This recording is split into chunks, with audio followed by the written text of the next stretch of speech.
New ইয়র্কের Manhattan থেকে আপনাদের সঙ্গে আছে আমি খালেদ মহিউদ্দিন।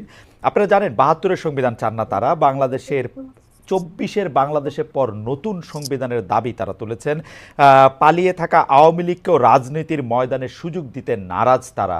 এইসব দাবিকে সামনে রেখে জুলাই বিপ্লবের ঘোষণাপত্র দিতে চেয়েছিলেন বৈষম্য বিরোধী ছাত্রনেতারা। শেষ পর্যন্ত দায়িত্ব নিয়েছে অন্তর্বর্তীকালের সরকার।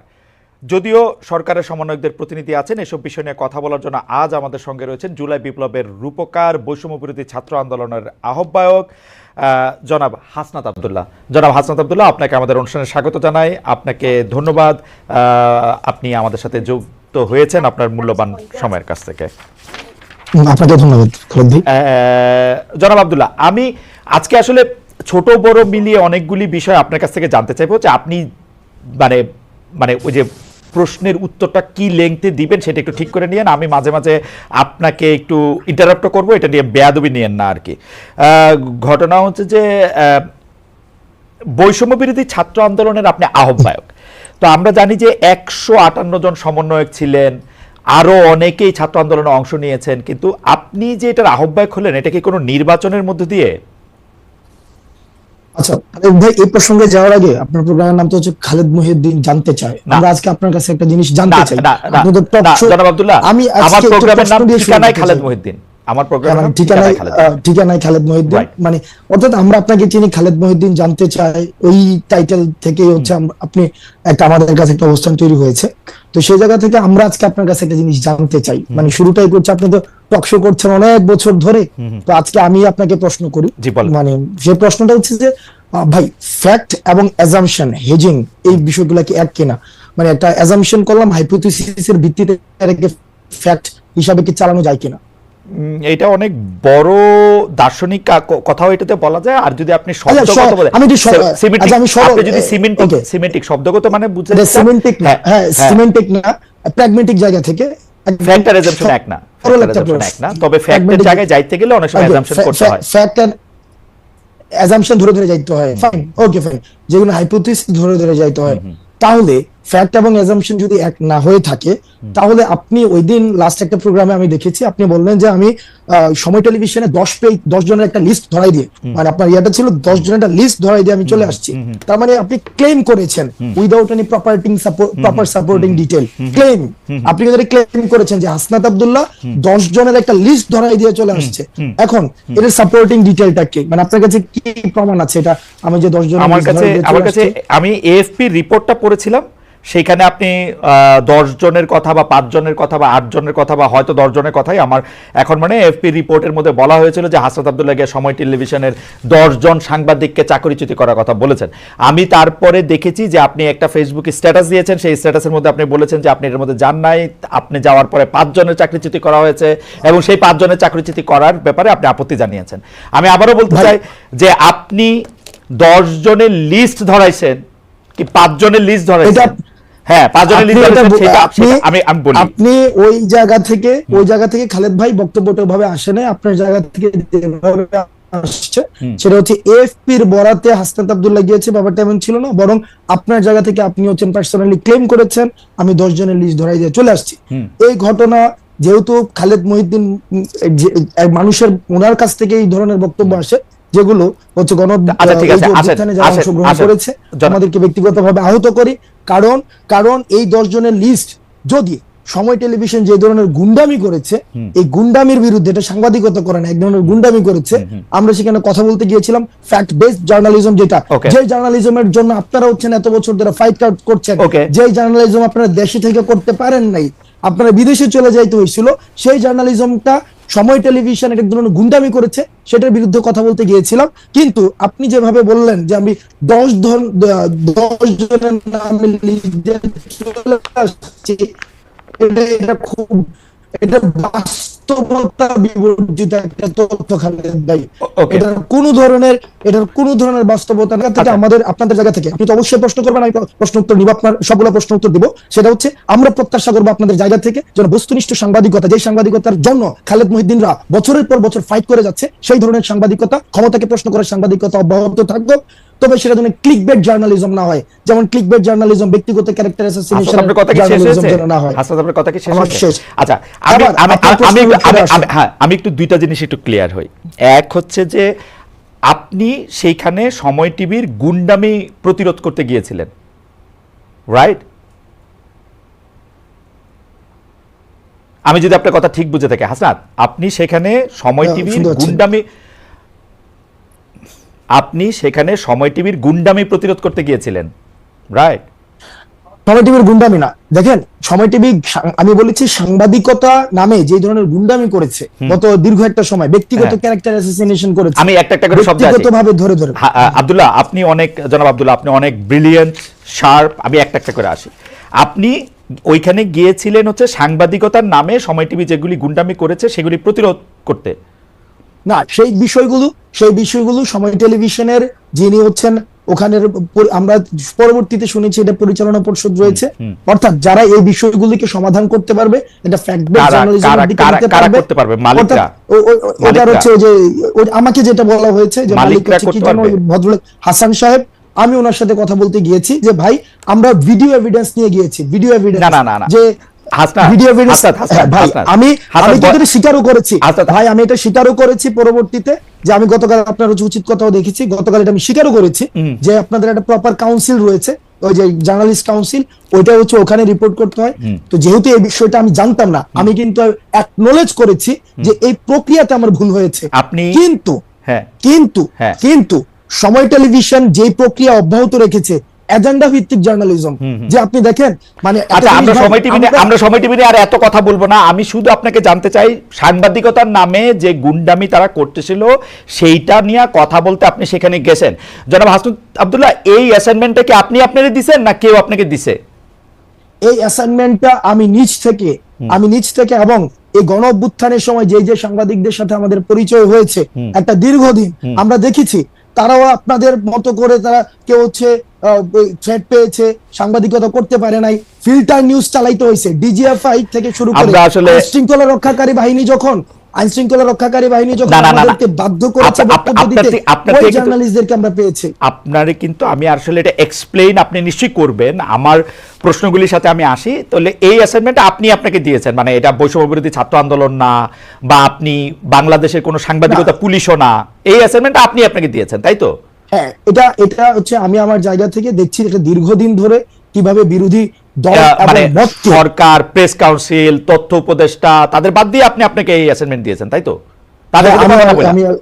না, তাদের সাথে আমি কোনো কথা বলি নাই। এই অ্যাসাইনমেন্টের আপনার সাথে যারা ছিল, যেমন করে দরকার নাই, ফ্যাসিস্ট হাসিনাকে পতন করার জন্য আমরা প্রেস কাউন্সিল, ওই যে তারপর যে উপদেষ্টা, তারপর হচ্ছে ওদের সাথে যে কথা বলেন নাই সেইভাবেই আপনারা বলেছেন, সেভাবেই বলেছেন। ধরেন সেইভাবে আর কি কি জায়গায় আপনি যাওয়ার জন্য আগ্রহ বোধ করেন সেটাও আমরা শুনবো, পুরো আলোচনাটাতে যাই। মনে করেন যে ফেসিস্ট হাসিনা, কোনো সন্দেহ নাই হাসিনার জায়গা থেকে হাসিনা মিডিয়াকে ধ্বংস করেছে, গলা চিপে রেখেছে, এটা আমি বারবার বলতে চাই, বারবারই বলবো। কিন্তু এইটার পরে 5 মাস পরে এসে, 4.5 মাস পরে এসে হাসনাত আব্দুল্লাহ মনে হয়েছে যে সাংবাদিকতা নামক করা গুন্ডামি করতেছে, এখন হাসনাত আব্দুল্লাহ নিজে অ্যাসাইন করেছে ওইখানে গিয়ে তাদেরকে বলে আসতে হবে কথা, তাই তো? এবং খালেদ মুহিউদ্দিন এটা ভুল করেছে যে 10 জনের তালিকা হাসনাত আব্দুল্লাহ ধরায় নাই। 5 জনের কথা কি বলেছে? 5 জনের কথা বলেছে না। আমি কোন সাংবাদিক আপনি কি বলেছেন? খালেদ ভাই পুরো প্রক্রিয়া, মানে অর্থাৎ ওখানে যাওয়ার প্রক্রিয়াটা যেটা সাংবাদিকতা নীতি বিরুদ্ধ, বা আপনাদের একটা প্রেস কাউন্সিল আছে বা এটা আমি জানতাম না, ওই প্রক্রিয়া নিয়ে যদি আপনি কথা বলেন সেটাকে আমি সমর্থন জানাবো এবং আমার ভুলের জায়গাটা আমি অ্যাকনোলেজ করব।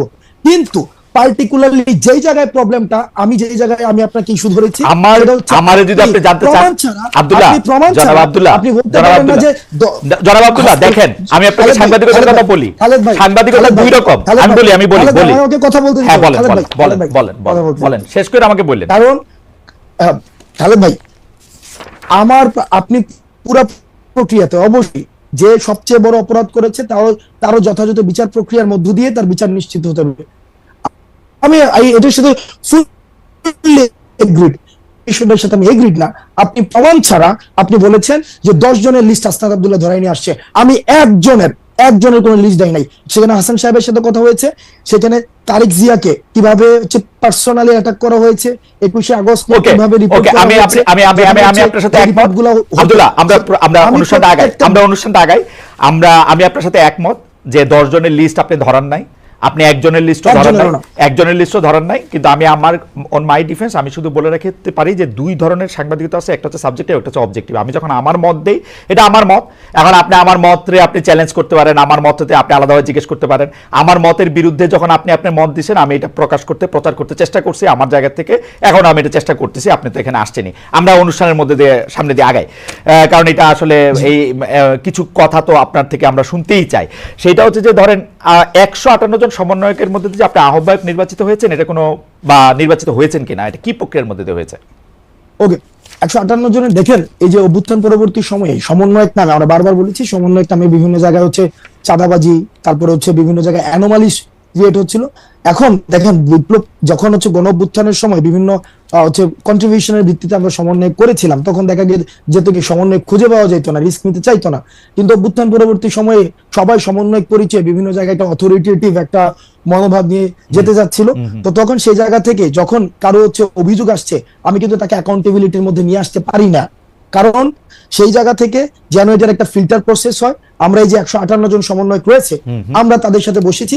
হয় এবার এই মিটিং 158 জন ছিল কিনা সেটা হচ্ছে একটা বিষয় না, ওই মিটিং 158 জন ছিল না, কিন্তু অধিকাংশ আমরা সেখানে মিটিং বসেছি, অধিকাংশই, যাতে করে আমরা অভ্যুত্থান পরবর্তী সময়ে এই অভ্যুত্থান প্রতি বিপ্লবের যে বিভিন্ন কথাবার্তাগুলো বিভিন্ন সময় এসেছে এবং আমরা বিভিন্ন সময় বিভিন্ন মুভমেন্ট গুলো করেছি, সেই জায়গা থেকে আমরা এটাকে একটা প্রক্রিয়ার মধ্যে নিয়ে আসার জন্য অধিকাংশের মতামতের ভিত্তিতে আমি আহ্বায়ক হয়েছি। সার্জিস হচ্ছে জুলাই অধিকাংশের মতামতের ভিত্তিতে, এটা আমার জানা ছিল, অধিকাংশের মতামতের ভিত্তিতে, অধিকাংশ সমন্বয়কের মতামতের ভিত্তিতে, মানে আপনারা এটা ভোটাভুটি করেছেন, তাই তো? না, ওইটা ভার্বালি, সেটাকে আমরা হচ্ছে প্রথমত আমরা সবাই একসাথে বসেছি, বসে আমরা একটা সিদ্ধান্ত নিয়েছি যে এই যে বিভিন্ন অভিযোগ আসছে, আমার বিরুদ্ধে অভিযোগ আসতে পারে, তখন সেটার অ্যাকাউন্টেবিলিটি প্রক্রিয়াটা কি হবে। ঠিক আছে, মানে এই প্রক্রিয়াটা আমরা বুঝছি, মানে ঘটনাটা হচ্ছে যে আহ্বায়ক পদে অধিকাংশের মানে কি বলে বাচনিক মতামতের ভিত্তিতে লিখিত কোনো কিছু না, আপনি নির্বাচিত হয়েছেন, তাই তো? হ্যাঁ, এটা ভার্বাল, বাচনিক, এটা সুন্দর একটা শব্দ। হ্যাঁ, আপনি নির্বাচিত হয়েছেন। আর কোন ক্যান্ডিডেট ছিল আহ্বায়ককে? না, আপনিই ছিলেন শুধু? না, আহ্বায়ক ক্যান্ডিডেট বলতে কি ওখানে এরকম হয় না যে 3-4 জন দাঁড়াইছিল আহ্বায়ক পদে, কয়েকজন সদস্য সচিব পদে, বিষয়টা এমন না। বিষয়টা ছিল এরকম যে কাকে হইতে পারে, কেউ হচ্ছে এখন কাকে আমরা দায়িত্বটা দিতে পারি, সেক্ষেত্রে বেশ কয়েকজনের নাম আলোচনায় আসছে। আর আমার নামটা সেক্ষেত্রে অনেকে অপোজ করেছেন, হাসান ভাই হওয়া উচিত না, অনেকে বলেছেন হাসান ভাই, বেশিরভাগ যাই হোক, একটা মানে মোটামুটি একটা কথা, তারপর হচ্ছে যে একটা আলোচনা, একটা বাচনিক সংলাপ, এগুলির মধ্যে এটা হয়েছে। থ্যাংক ইউ, আমার আর কিছু জানা নাই। আচ্ছা, হ্যাঁ, 2 নম্বর কথা হচ্ছে যে এই যে জুলাই বিপ্লবের ঘোষণাপত্র 31 ডিসেম্বর আপনারা দিবেন, এইটা নিয়ে সিদ্ধান্ত আপনারা কবে নিয়েছিলেন? কেন আমি আপনাকে এই প্রশ্ন করতেছি যে এইটা নিয়ে সরকারের সঙ্গে আপনারা আলোচনা করছিলেন? কারণ আমরা দেখছি যে আপনারা যখনই জুলাই ঘোষণাপত্রের ঘোষণা দিলেন, জুলাই বিপ্লবের ঘোষণাপত্র করবেন, তখন সঙ্গে সঙ্গেই প্রেস সচিব, প্রায় সঙ্গে সঙ্গেই সরকারের প্রেস সচিব বলছে জুলাই বিপ্লব ঘোষণাপত্রের সঙ্গে সরকারের কোনো সম্পর্ক নেই, আপনার নিশ্চয়ই মনে থাকবে। 2 দিন পরে আবার তারা বলছে যে ঘোষণাপত্র বিষয়ে সরকারের মানে এই ঘোষণাপত্র দিবে হচ্ছে সরকার, তাই না? আমরা আপনার কাছে জানতে চাই যে এই আলাপটা আপনারা সরকারের সঙ্গে করছিলেন কিনা, সিদ্ধান্তটা কবে নিলেন যে জুলাই বিপ্লবের একটা ঘোষণাপত্র দিবেন? আমরা একটু আলোচনার স্বার্থে জুলাই বিপ্লবের ঘোষণাপত্র কেন প্রয়োজনীয় সেটা নিয়ে পরে আলাপ করি। মানে আপনার সিদ্ধান্ত কবে নিলেন এবং সরকারের সঙ্গে আলোচনা করছিলেন কিনা?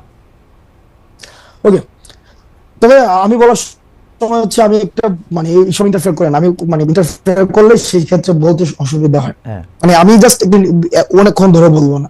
একটা বিষয় হচ্ছে যে আমরা কখন প্রয়োজনীয়তা বোধ করলাম যে এই যে জুলাই গণঅভ্যুত্থানের একটি ঘোষণাপত্র প্রয়োজন, আমরা তখনই যখন দেখলাম যে মিডিয়াতে একটা আওয়ামী সিম্প্যাথি ক্যাম্পেইন শুরু হয়েছে, খালেদ মহিউদ্দিন ভাইদের মতো মানুষও দেখলাম যে বিচারকে এক পাশ ডিঙিয়ে সেখানে হচ্ছে বা অন্যান্য পুরা একটা সব জায়গায় বুদ্ধিজীবী পাড়ায়, মিডিয়াতে, তারপরে হচ্ছে রাজনীতিবিদদের মধ্যে দেখেছি যে আওয়ামী পুনর্বাসনের একটা প্রক্রিয়া বা একটা সিম্প্যাথি ক্যাম্পেইন শুরু হয়েছে, এবং এই গণ অভ্যুত্থানকে বিভিন্ন জায়গায় ডিজন করার একটা প্রক্রিয়া আমরা দেখেছি, ইনিশিয়েটিভও দেখেছি।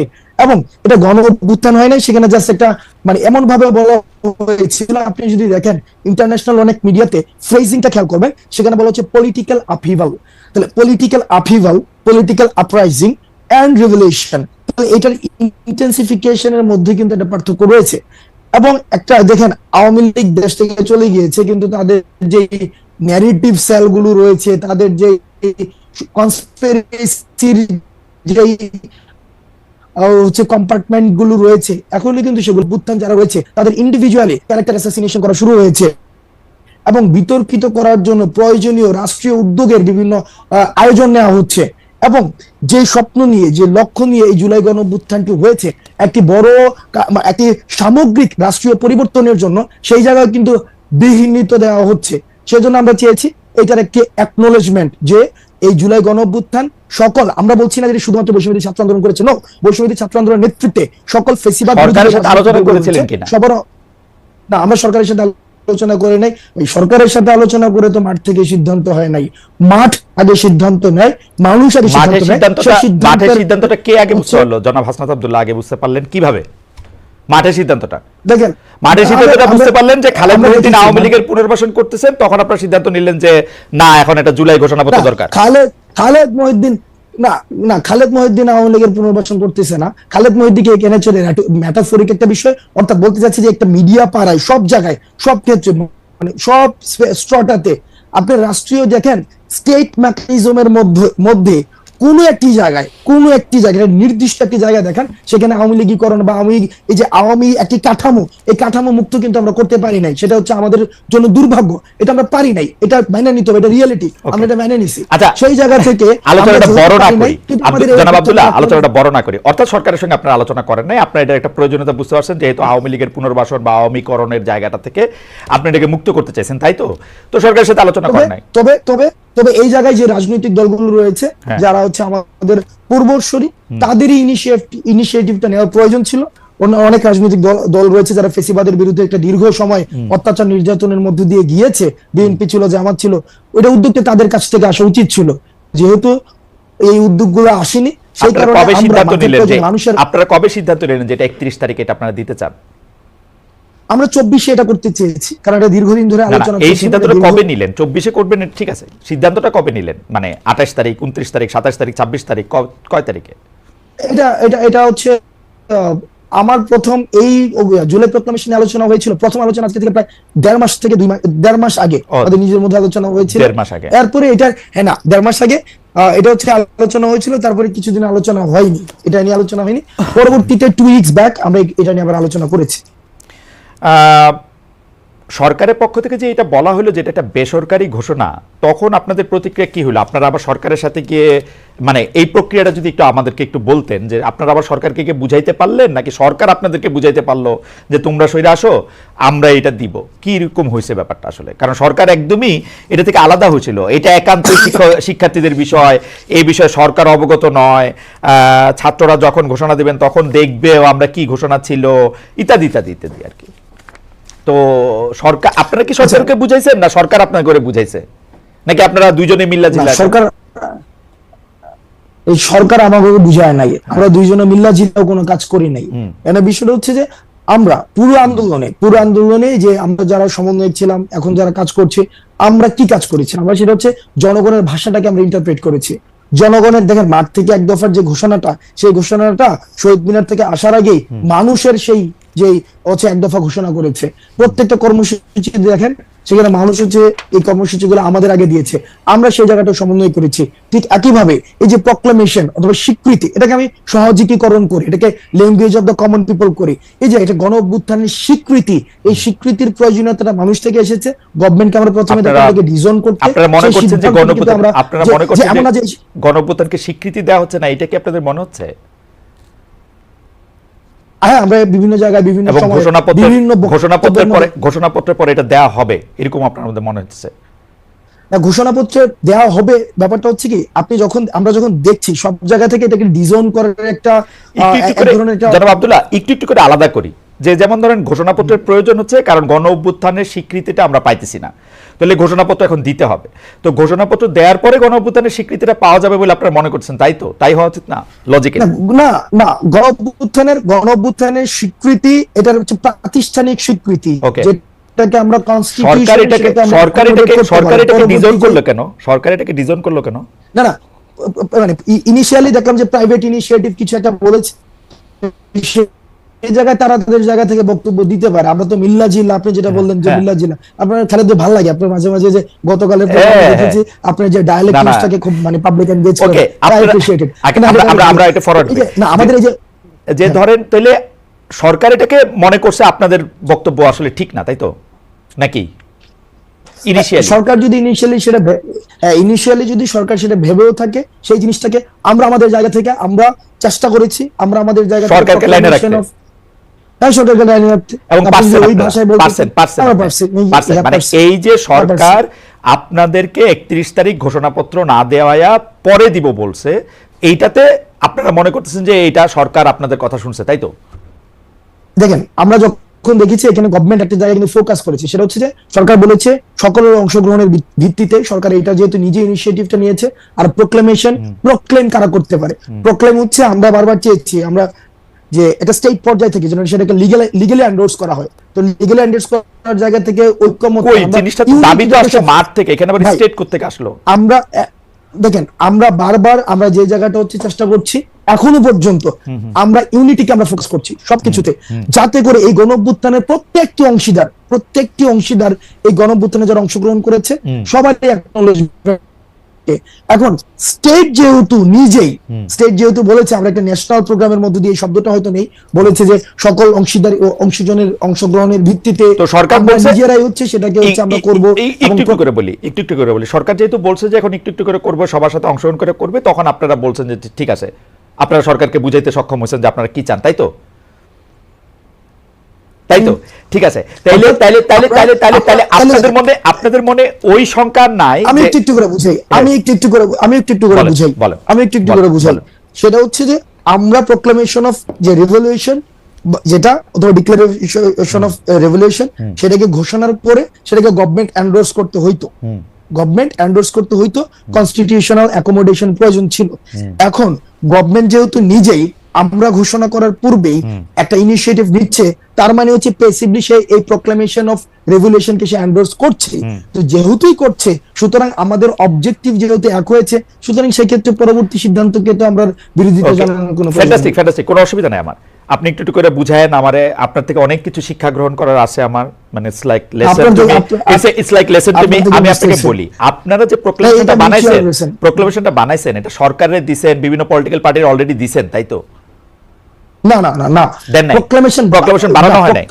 না, প্রোক্লামেশন না, দেখেন, প্রোক্লামেশন বানায়া সবাইকে দেওয়া হয় নাই, যে প্রোক্লামেশন ফাইনাল করে সবাইকে দেওয়া হয়। ফাইনাল না, একটা ড্রাফট কি করছেন কিনা? ড্রাফট করছেন, একটা ড্রাফট ছিল, এবং ড্রাফটটাকে সবাইকে পাঠানো হয়েছে, যে এটা ওপেন। মানে ব্যাপারটা কি এরকম যারা আব্দুল্লাহ, যে ব্যাপারটা কি এরকম যে আপনারা একটা ড্রাফট করে পাঠাইছেন, মানে কমিউনিস্ট রেজিমে অনেকটা এরকম কথা কওয়া হইতো যে আমরা আসলে এই সভায় নেতার সিদ্ধান্ত সবাই মিলে সর্বসম্মতিক্রমে গ্রহণ করি, মানে আপনাদের সিদ্ধান্তই কি সবাই সর্বসম্মতি গ্রহণ করবে, নাকি ওই ড্রাফটের মধ্যে চেঞ্জ আসবে? ওটা জায়গা আছে না, ড্রাফটটা যদি চেঞ্জ নাই আসতো, ড্রাফটের যদি কোনো ধরনের নাই, তো আমরা তো বলতাম যে ধরেন এই প্রোক্লামেশনটা দিলাম, এটা হচ্ছে সবাই মাইনা নেন, আমরা তো এটা বলি নাই। আমরা হচ্ছে একটা স্ক্র্যাচ এখানে ছিল, এবং সবার এখানে দেখেন, আপনি নিশ্চিত আপনারা যে ড্রাফটটা দিবেন সেই ড্রাফটটা সবাই সবার মতামত দিয়ে আইসা 15 তারিখের মধ্যে এটা আবার সবাই মাইনা, সবাই এটার সাথে একমত হয়েও যাবে, যাদেরকে আপনারা পাঠাচ্ছেন? আপনারা নিশ্চিত তাদের সাথে কথা হয়েছে আপনাদের? এখন যদি নিশ্চিত না হয়, সেক্ষেত্রে গভর্নমেন্ট যে প্রমিস দিয়েছে, সেই প্রমিসের ভায়োলেশন। কিসের ভিত্তিতে গভর্নমেন্ট এই প্রমিস দিল? গভর্নমেন্ট তো আরেক অংশীজনের মতামত জানে না, তাহলে আপনার কথা ঠিক হইলে শুধু আপনাদের মতামত জানে না। গভর্নমেন্ট যেহেতু বলেছে, আপনি ওই যে গতকালের যে এটা প্রেস রিলিজ বলেছে, সেখানে স্পষ্ট ভাষায় বলেছে যে সকল অংশগ্রহণের ভিত্তিতে গভর্নমেন্ট নিজে ইনিশিয়েটিভ নেবে, এবং সবার মধ্য দিয়ে যখন আসবে, তার মানে হচ্ছে গভর্নমেন্টের রেসপন্সিবিলিটি। গভর্নমেন্টের প্রমিসটা কেমনে করলো যখন গভর্নমেন্ট জানে না যে আরেকজন মানুষ কি বলবে? গভর্নমেন্ট যে জানে না সেটা তো সেটা তো আর আমার সাথে আলোচনা করে নাই। ওয়েল তাহলে গভর্নমেন্ট অলরেডি জানে, গভর্নমেন্ট অলরেডি জানে না, যেহেতু গভর্নমেন্ট ডিক্লারেশন দিয়েছে তার মানে জানে। আমি যদি এটাকে আলোচনা আপনার কাছে লজিক্যাল মনে হচ্ছে ব্যাপারটা, অবজেক্টিভ ডিসকাশনে যদি আসি, গভর্নমেন্ট দেখেন, আপনি 15 তারিখের পরে যদি প্রোক্লেমেশন না হয় তাইলে কি হবে সেটা নিয়ে আপনি আলোচনা করতেছেন, আর আমি আলোচনা করতেছি না না না না না না না 15 তারিখের পরে না, কিন্তু এই যে জনাব আব্দুল্লাহ, এই আমি আলোচনা করতেছি এই প্রোক্লেমেশনটা কিসের ভিত্তিতে বা কেমনে কইরা, প্রক্রিয়াটা কি, সবার মতামত কেমনে আসবে। আমি খালি এখানে দেখতেছি আপনারা একটা প্রোক্লেমেশনের ড্রাফট কইরা, যেটাকে আপনি এখন স্ক্র্যাচ বলতেছেন, এইটা পাঠাইছেন বিভিন্ন লোকের কাছে। অন্য যারা অংশীজন আছে আপনারা ছাড়াও তো আরো কিছু অংশীজন থাকতে পারে, দুই একজন অথবা অর্ধেক জন, আপনারা একজন থাকতে পারে। তাদের মতামত যদি অ্যাকোমোডেট করতে হয় তাহলে আপনারা তো জানেন না তারা এই আপনাদের স্ক্র্যাচের সাথে একমত হবে কি হবে না। আপনি বলতেছেন গভর্নমেন্ট জানলেও জানতে পারে, তো যদি না জানলেও জানতে পারে, যদি গভর্নমেন্ট যেহেতু জানে, গভর্নমেন্ট জানে আরেকজন কি প্রস্তাব দিবে, গভর্নমেন্ট যেহেতু জানে এই কারণে ইনিশিয়েটিভ নিয়েছে। এখন আপনার যদি মনে হয় যদি 15 তারিখের পরে যদি বা হচ্ছে একটা আমরা আমাদের জায়গা থেকে 15 তারিখে আজকে বলেছি যে একদম দীর্ঘকাল, আমরা আমাদের জায়গা থেকে আজকে বলেছি 15 তারিখের মধ্যে হইতে হবে, কিন্তু এটা দীর্ঘকাল, এটা অনন্ত অসীম সময় ধরে তো এটা সম্ভব না। সেই জায়গা থেকে আমরা আমাদের জায়গা থেকে 15 তারিখ বলেছি। গভর্নমেন্ট যদি সেটাকে ভায়োলেট করে, গভর্নমেন্ট যদি একটা সময় বলে যে না রাজনৈতিক দলগুলো ঐক্যমত্য হয় না, সেটা হয় নাই, তো সেই জায়গা থেকে বা এই পার্টি অ্যাকোমোডেট মানে যদি গভর্নমেন্ট যদি বলে যে এই রাজনৈতিক দল এই অংশীজন, আমার মনে হয় হাসান আপনি একটু মানে প্রক্রিয়াটার ব্যাপারে পরে নিশ্চয়ই আরো ক্লিয়ার করবেন। এখন তো এটা মাত্রই আজকে 31 তারিখ, আপনি নিশ্চয়ই 1, 2, 3 তারিখে আরো বেশি করে দেখবেন। আর এটা তো ক্লিয়ার ভাই, এটা তো ক্লিয়ার না প্রক্রিয়াটা যে এটা কেমনে স্টেক হোল্ডারদের কাছে কি মতামত না হবে, কোন বিষয়গুলোর উপর জোর দেওয়া হবে, এটাকে ডায়লগ ভিত্তিক মতামত নেওয়া হবে, মানে সবগুলি পক্ষ কিভাবে এক জায়গায় আসবে, নিশ্চয়ই সেটা একটা প্রক্রিয়া আছে, নিশ্চয়ই সেটা একটা প্রক্রিয়া আছে। সেই প্রক্রিয়াটা নিশ্চয়ই আপনারা ফাইনাল করবেন, আমার অসুবিধা নাই, আপনারা ফাইনাল করেন আরো, কারণ এটা তো মাত্রই আপনারা জিনিসটা সামনে আসলো। হাওয়েভার আপনি অনুমতি দিলে আমি একটু পরের প্রশ্নে যাইতে পারি। পরের প্রশ্নের মধ্যে থেকে বা পরের বিষয় যদি বলি যে মানে প্রশ্নটা এরকম করতে পারি যে আপনি নিজেকে যথেষ্ট, মানে এই প্রশ্নটা একটু লেয়ার আছে, এটার প্রথম প্রশ্নটা একটু করে নেই, আপনি নিজেকে যথেষ্ট দেশপ্রেমিক শক্তি মনে করেন কিনা, দেশপ্রেমিক মনে করেন কিনা? আমি নিজেকে দেশপ্রেমিক মনে করি, তবে এটা হচ্ছে ওকে ফাইন, হ্যাঁ ইয়েস, না আপনি আরেক লাইন বলেন অসুবিধা নেই, না আমি দেশপ্রেমিক মনে করি, দেশপ্রেমিক মনে করেন। ওকে, জামায়াত ইসলামের আমির বলেছেন দেশে পরীক্ষিত দেশপ্রেমিক শক্তি দুটা, একটা হচ্ছে সেনাবাহিনী আর একটা হচ্ছে জামায়াত। আমাদের প্রশ্ন হচ্ছে আপনি তার বক্তব্যের সাথে একমত কিনা, দুই হচ্ছে যদি একমত না হন দেশপ্রেমিক হইতে হলে আপনাকে সেনাবাহিনীর অংশ হইতে হবে অথবা জামায়াতের অংশ হইতে হবে, আপনি কোনটা? আমি জামাত নেতার এই বক্তব্য আমি শুনি নাই। আমি কি পড়ে শোনাবো কোটেশন? আমি দায়িত্ব আমি কোটেশন, জামায়াতের যদি জামায়াত থেকে ধরেন এই ধরনের বক্তব্য যদি এসে থাকে, আমি এই বক্তব্যের সাথে মানে আমি জানি এই ধরনের বক্তব্য উনি দিয়েছেন কিনা, আর যদি দিয়েও থাকেন তাহলে এটা নিয়ে আলোচনা, আমার জায়গা থেকে আমি আলোচনার জন্য এই বাইনা পজিশন আমি যেতে চাই না যে ওই পলিটিক্যাল পার্টি সাবস্ক্রিপশন করলে আমি দেশপ্রেমিক, ওইটা হচ্ছে এক ধরনের একটা জিনিস, প্যারিকিয়াল একটা হচ্ছে আইডিয়া যে আমি এই আইডিওলজি থাকলেই হচ্ছে আমি দেশপ্রেমিক, আর ওই আইডিওলজি হলে দেশপ্রেমিক না, এই ধরনের ধারণাতে আমি বিশ্বাস করি না। আচ্ছা ঠিক আছে, ধরেন এটা এই বাইনারি ধারণাতে আপনি বিশ্বাস না করলেন, সেনাবাহিনী নিয়ে আপনি কি মনে করেন? আপনি কি মনে করেন বাংলাদেশের সেনাবাহিনী একটা পরীক্ষিত দেশপ্রেমিক শক্তি? এই বিষয়ে আমার মন্তব্য করা, আমি জাস্ট মানে একটা ডেসক্রিপশন দিতে পারবে, এই গণঅভ্যুত্থানে বাংলাদেশ সেনাবাহিনী যে ধরনের পদক্ষেপ নিয়েছে আমি অ্যাপ্রিসিয়েট করি। আবার কিছু কিছু জায়গায় অনেক ধরনের বক্তব্য এসেছে, বিবৃতি এসেছে, সেগুলো মনে হয় যে সেগুলো নিয়ে হচ্ছে হয়তো সমালোচনা হতে পারে এক্সিট দেওয়ার ক্ষেত্রে। তবে সেনাবাহিনীর যে ভূমিকা রেখেছে তারা 5ই আগস্টের পূর্বে, তারা মানে অন্য কোনো ডিসিশন নিতেও পারতো, দেশের পরিস্থিতি অন্যদিকে যেতেও পারতো, তো তারা সেই জায়গায় যে তৎক্ষণকার সময় যে ভূমিকাটি রেখেছে সেটির জন্য আমি সাধুবাদ জানাতে চাই। তবে সেনাবাহিনীর সার্বিক বিষয় যে এটা লিটমাস টেস্ট তো খালেদ ভাই নাই, এটা লিটমাস টেস্ট আপনি কেমনে করবেন যে ইভেন্ট বেসিসে লিটমাস টেস্ট হয় না, যে এই ইভেন্টে দেশপ্রেমিক, ওই ইভেন্টে দেশপ্রেমিক, ওইভাবে দেশপ্রেমিকের লিটমাস টেস্ট নাই। কিন্তু এখন তো ইভেন্ট বেসড মানে লিটমাস টেস্টও অনেক বেশি চলতেছে, তাই না? জুলাই আগস্টে করেছিলেন, তার আগে কি করছেন, হাসনাত সাহেব ক্রোড়পত্রে লিখছেন কিনা, এগুলিও তো নানা ধরনের মানে কথা আসতেছে, কিন্তু সার্বিকভাবে দেখার জায়গা তো সার্বিকভাবে দেখার জিনিসটা তো আসলে নাই। তো এইটা তো আসলে অনেক সময় অনেক জায়গায় অনেক হার্ট করে যে মানে ধরেন এইটা ভাই সার্বিকভাবে আপনি মানে এই সার্বিক জায়গায় যদি আপনি আওয়ামী লীগকে রাখেন, এই সার্বিকভাবে যদি আপনি এই জায়গায় গত একটা দীর্ঘ সময় ধরে যে যেই রাজনৈতিক দলের কারণে খালেদ মহিউদ্দিনরা দেশে সাংবাদিকতা করতে পারে নাই, ওদেরকে যদি এই সার্বিক এই এই এই এই ফরম্যাটে রাখেন, এই কম্প্রিহেন্সিভ এর ব্যাপারটায় রাখেন, তাইলে আওয়ামী লীগ ছাড়া ওই সার্বিকতার মধ্যে আমি সবাইকে রাখতে চাই, কিন্তু এই জায়গায় আওয়ামী লীগ আসবে। আচ্ছা, আওয়ামী লীগ বাদ দিয়ে বাকি সবাইকে রাখতে চান। একটা প্রশ্ন চলে আসে যে আপনি আওয়ামী লীগকে মানে প্রশ্ন আমি অন্যভাবে করি, যে ধরেন এখন একটা বড় কথা আছে হচ্ছে যে মুজিববাদকে বাদ দেওয়ার, মানে যেই কথাগুলিকে মুজিববাদ হিসাবে বলা হইতেছে আর কি, সেইগুলিকে বাদ দেওয়ার, যেমন 31শে জুলাইও আমরা এটার মধ্যে দেখলাম যে মুজিববাদের আপনারা কবর করতে চান। এখন মুজিববাদ বলতে আসলে এক্স্যাক্টলি কোনটা? কারণ আমরা কিন্তু দেখেছি যে এই বৈষম্য বিরোধী ছাত্র আন্দোলনের সময়ও আমরা কিন্তু এটা একদম দেখেছি যে শেখ মুজিবের ভাষণ, বঙ্গবন্ধুর ভাষণ, 7 মার্চের ভাষণকে ইন্সপিরেশন হিসেবে ব্যবহার করার, যেটা আসলে আপনাদের সমন্বয়কদের মধ্যে থেকে কেউ কেউ এটা ব্যবহার করেছেন। আমরা দেখেছি ওই সময়কার স্লোগান ব্যবহার করার, তার কথা বলে মানুষকে ইন্সপায়ার্ড করার। তো এইটার এখন যে আবার আপনারা মুজিববাদের কবর চাচ্ছেন, সেইটার কারণ কি যে আপনারা পপুলিস্ট জায়গাটা থেকে, মানে জনতুষ্টিমূলক এই জায়গাটা থেকে এটা ধরতে চাচ্ছেন, নাকি ব্যাপারটা এরকম যে ওই সময় আপনারা এটা করেছেন যাতে আপনারা একটা কৌশল নিতে পারেন, যেই কৌশলে আবার বেশি লোক আপনাদের প্রতি আকৃষ্ট হতে পারে? কোনটা, মানে ওই সময়টা কৌশল ছিল নাকি এখনকারটা কৌশল? দুইটা তো দুই অবস্থান, তাই না? আচ্ছা, আমি আপনি আমার জন্য সহজ করে দিয়েছেন। এই মুজিববাদ হচ্ছে ওই আইডিয়াটা, আমি যখন আমার একটা যৌক্তিক দাবির জন্য দাঁড়াবো, তখন আমাকে সেন্স অফ উইনেস ডেভেলপ করতে হয় এই মুজিবের খুঁটির উপর দিয়ে। অর্থাৎ আমি এই মুজিবের খুঁটিতে আসি, এই মুজিব আইডিয়ার মধ্যে আমি বিশ্বাস করি, তাইলে হচ্ছে আমি যৌক্তিক দাবি জানাইতে পারবো। ক্যাম্পাসগুলোতে কি অবস্থা ছিল?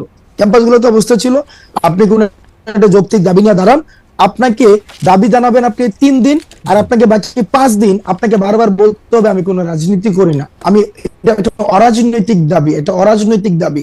এবং এই দাবিটাকে হচ্ছে যথাযথ করার জন্য আপনাকে বারবার হচ্ছে বলতে হবে যে কি, ওই যে বঙ্গবন্ধুর বাংলায় বৈষম্য ঠাঁই নাই, অর্থাৎ বঙ্গবন্ধুর সাবস্ক্রিপশন ছাড়া, বঙ্গবন্ধুর খুঁটি ধরা ছাড়া আপনি কোন একটা যৌক্তিক কোন একটা দাবি দাঁড়াই করাইতে পারবেন না। ওই আইডিয়াটা হচ্ছে সামগ্রিকভাবে হচ্ছে মুজিববাদী আইডিয়া। অর্থাৎ রাষ্ট্রের সবকিছুকে একটা সেন্ট্রালাইজড একটা আইডিয়া থেকে সেখানে ম্যানিপুলেটেড হবে, এবং ওই আইডিয়াটা হচ্ছে আনক্রিটিক্যাল আইডিয়া। এই আইডিয়াটাকে আপনি কখনোই ক্রিটিক করতে পারবেন না। ওই আইডিয়াটা হচ্ছে একটা সবকিছু বঙ্গবন্ধুর স্বপ্ন, ওরকম ভাবে ওই লাইন থেকে একদম সেন্ট্রালাইজড করা হবে। ওই আইডিয়াটাই হচ্ছে মুজিববাদী আইডিয়া। এখন এটার ভাই এটা একটা হিস্ট্রিক্যাল ন্যারেশন আছে, এটা সামাজিক এক ধরনের ব্যাখ্যা রয়েছে, অর্থনৈতিক এক ধরনের ব্যাখ্যা রয়েছে, এই জিনিসটা সামাজিক বাস্তবতার এক ধরনের ব্যাখ্যা রয়েছে। এটা তো ম্যাথস না যে এটা হচ্ছে মুজিববাদের এই আইডিয়াটা তো আসলে ফর্মুলেটেড, বা মানে হিসাবটা কি, এটা কি হাসিনা সরকারের সময় মুজিববাদের আইডিয়াটা হয়েছে, নাকি মুজিববাদের আইডিয়া শেখ মুজিবুর রহমানের সময়ও ছিল? শেখ মুজিবুর রহমানের সময় ছিল। আপনার যখন মুক্তিযুদ্ধটা হয়েছিল ডিগনিটি, ইকুয়ালিটি এবং জাস্টিসের ভিত্তিতে, এবং সেখানে এসে 71 পরবর্তী সময়ে আইসা আপনি দেখেন এই প্রথম 71 পরবর্তীতে আপনার হচ্ছে কনস্টিটিউশনে এমন কিছু হচ্ছে আপনার আবার পিলার নিয়ে আসলো, যথা হচ্ছে যেখানে সোশ্যালিজম, ন্যাশনালিজম, তারপরে হচ্ছে এখানে নিয়ে আসলো হচ্ছে বাঙালি ন্যাশনালিজম আসলো। কিন্তু এগুলি তো আওয়ামী লীগেরও মূলনীতি না, এটা আওয়ামী লীগের নীতিও না, মানে এটা মানে দেখেন মুক্তিযুদ্ধটা, হ্যাঁ এটা হচ্ছে এটা কাদের মূলনীতি? এর মূলনীতিটা ছিল ভারত এবং সোভিয়েত পন্থী যে সব মুক্তিযুদ্ধের সময়, সেই সময় দুইটা স্ট্রিম ছিল। আপনি যদি তৎকালীন সময়, আমি চেষ্টা করছি এখন পড়ার, বা আগেও পড়ার চেষ্টা করেছি, তৎকালীন সময় বদরুদ্দিন উমর এবং হচ্ছে ভাষার নিয়ে আপনার লেখাগুলা যখন পড়ি, তখন দেখতে পাচ্ছি যে এখান থেকে কিন্তু একটা ব্যাপক একটা বিভাজন ছিল। অর্থাৎ যারা হচ্ছে পাকিস্তানের জন্য যে এই গণপরিষদটা করা হয়েছিল পাকিস্তানের জন্য, ওইটা দিয়ে হচ্ছে আমরা একটা বাংলাদেশের কনস্টিটিউশন বানাইলো, সেইটাতে পুরো রিফ্লেক্ট পাইলো হচ্ছে একটা ব্যক্তির একটা ধারণা, যেটার পরবর্তী হচ্ছে আপনি মনে করতেছেন যে গণতন্ত্র, সমাজতন্ত্র, ধর্মনিরপেক্ষতা, জাতীয়তাবাদ, এইটা হচ্ছে সংবিধানের মূল সমস্যার জায়গা। আপনি না আপনি একদম যে এভাবে কনক্লুশনে চলে গেলে হবে না।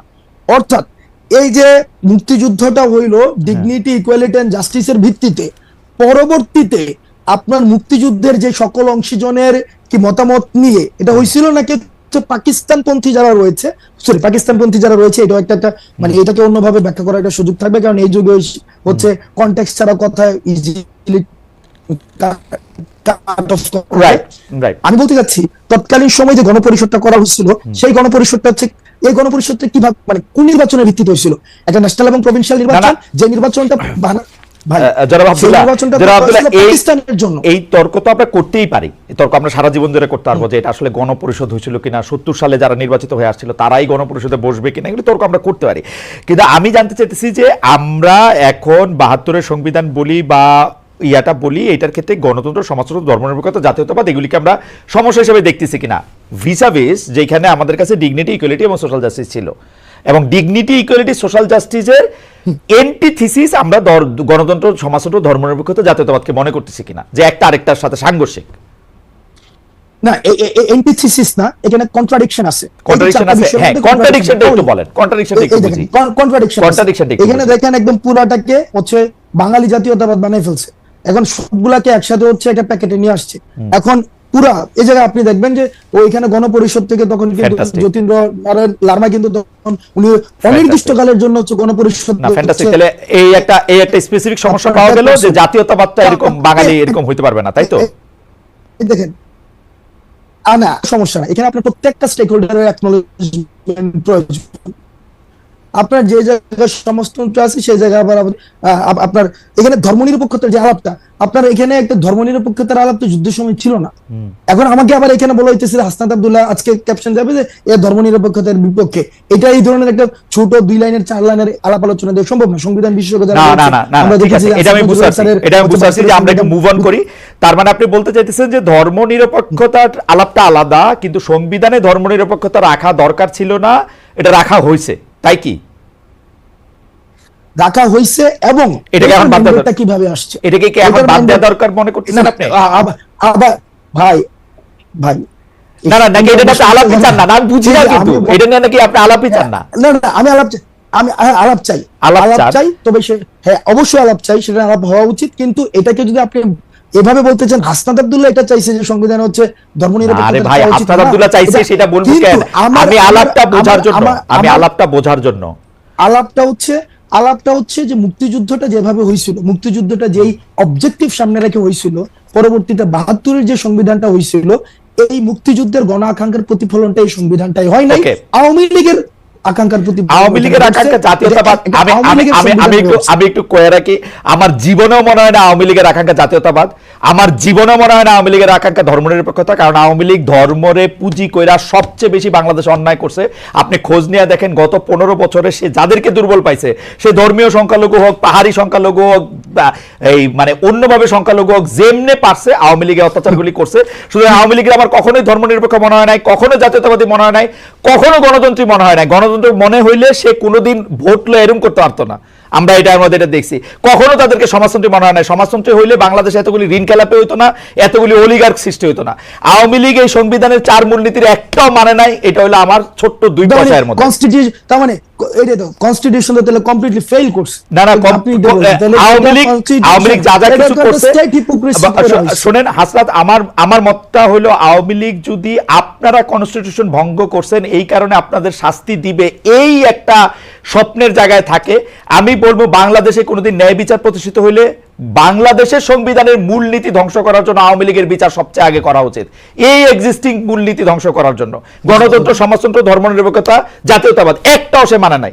আমি এটা গ্যারান্টি দিয়ে কইতে পারি, একটাও মানে নাই। এটা অসংখ্য উদাহরণ দেওয়া যাবে, আমি ঘটনা লম্বা করতেছি, ঘটনা লম্বা করতেছি। কিন্তু আপনারা যে সংবিধানটা করা হয়েছে, সংবিধানের মূলনীতির ভিত্তিতে করা হয়েছে, এটা কোনোদিনও বাস্তবায়ন করা হয় নাই। এটা আওয়ামী লীগ নিজেই খর্ব করছে। না, আওয়ামী লীগ খর্ব করছে না, আওয়ামী লীগ খর্ব করছে না। আমি শেখ হাসিনার আমলটায় আমি সাংবাদিকতা করি, আমি 15 বছরে কইতেছি আওয়ামী লীগ এটা হত্যা করছে। সুতরাং সংবিধানের দোষ আমি দেই না, সংবিধানের দোষ আমি দেই না। আমার কাছে মনে হয় সংবিধানে যাই থাক এটা এরকমই হয়েছিল।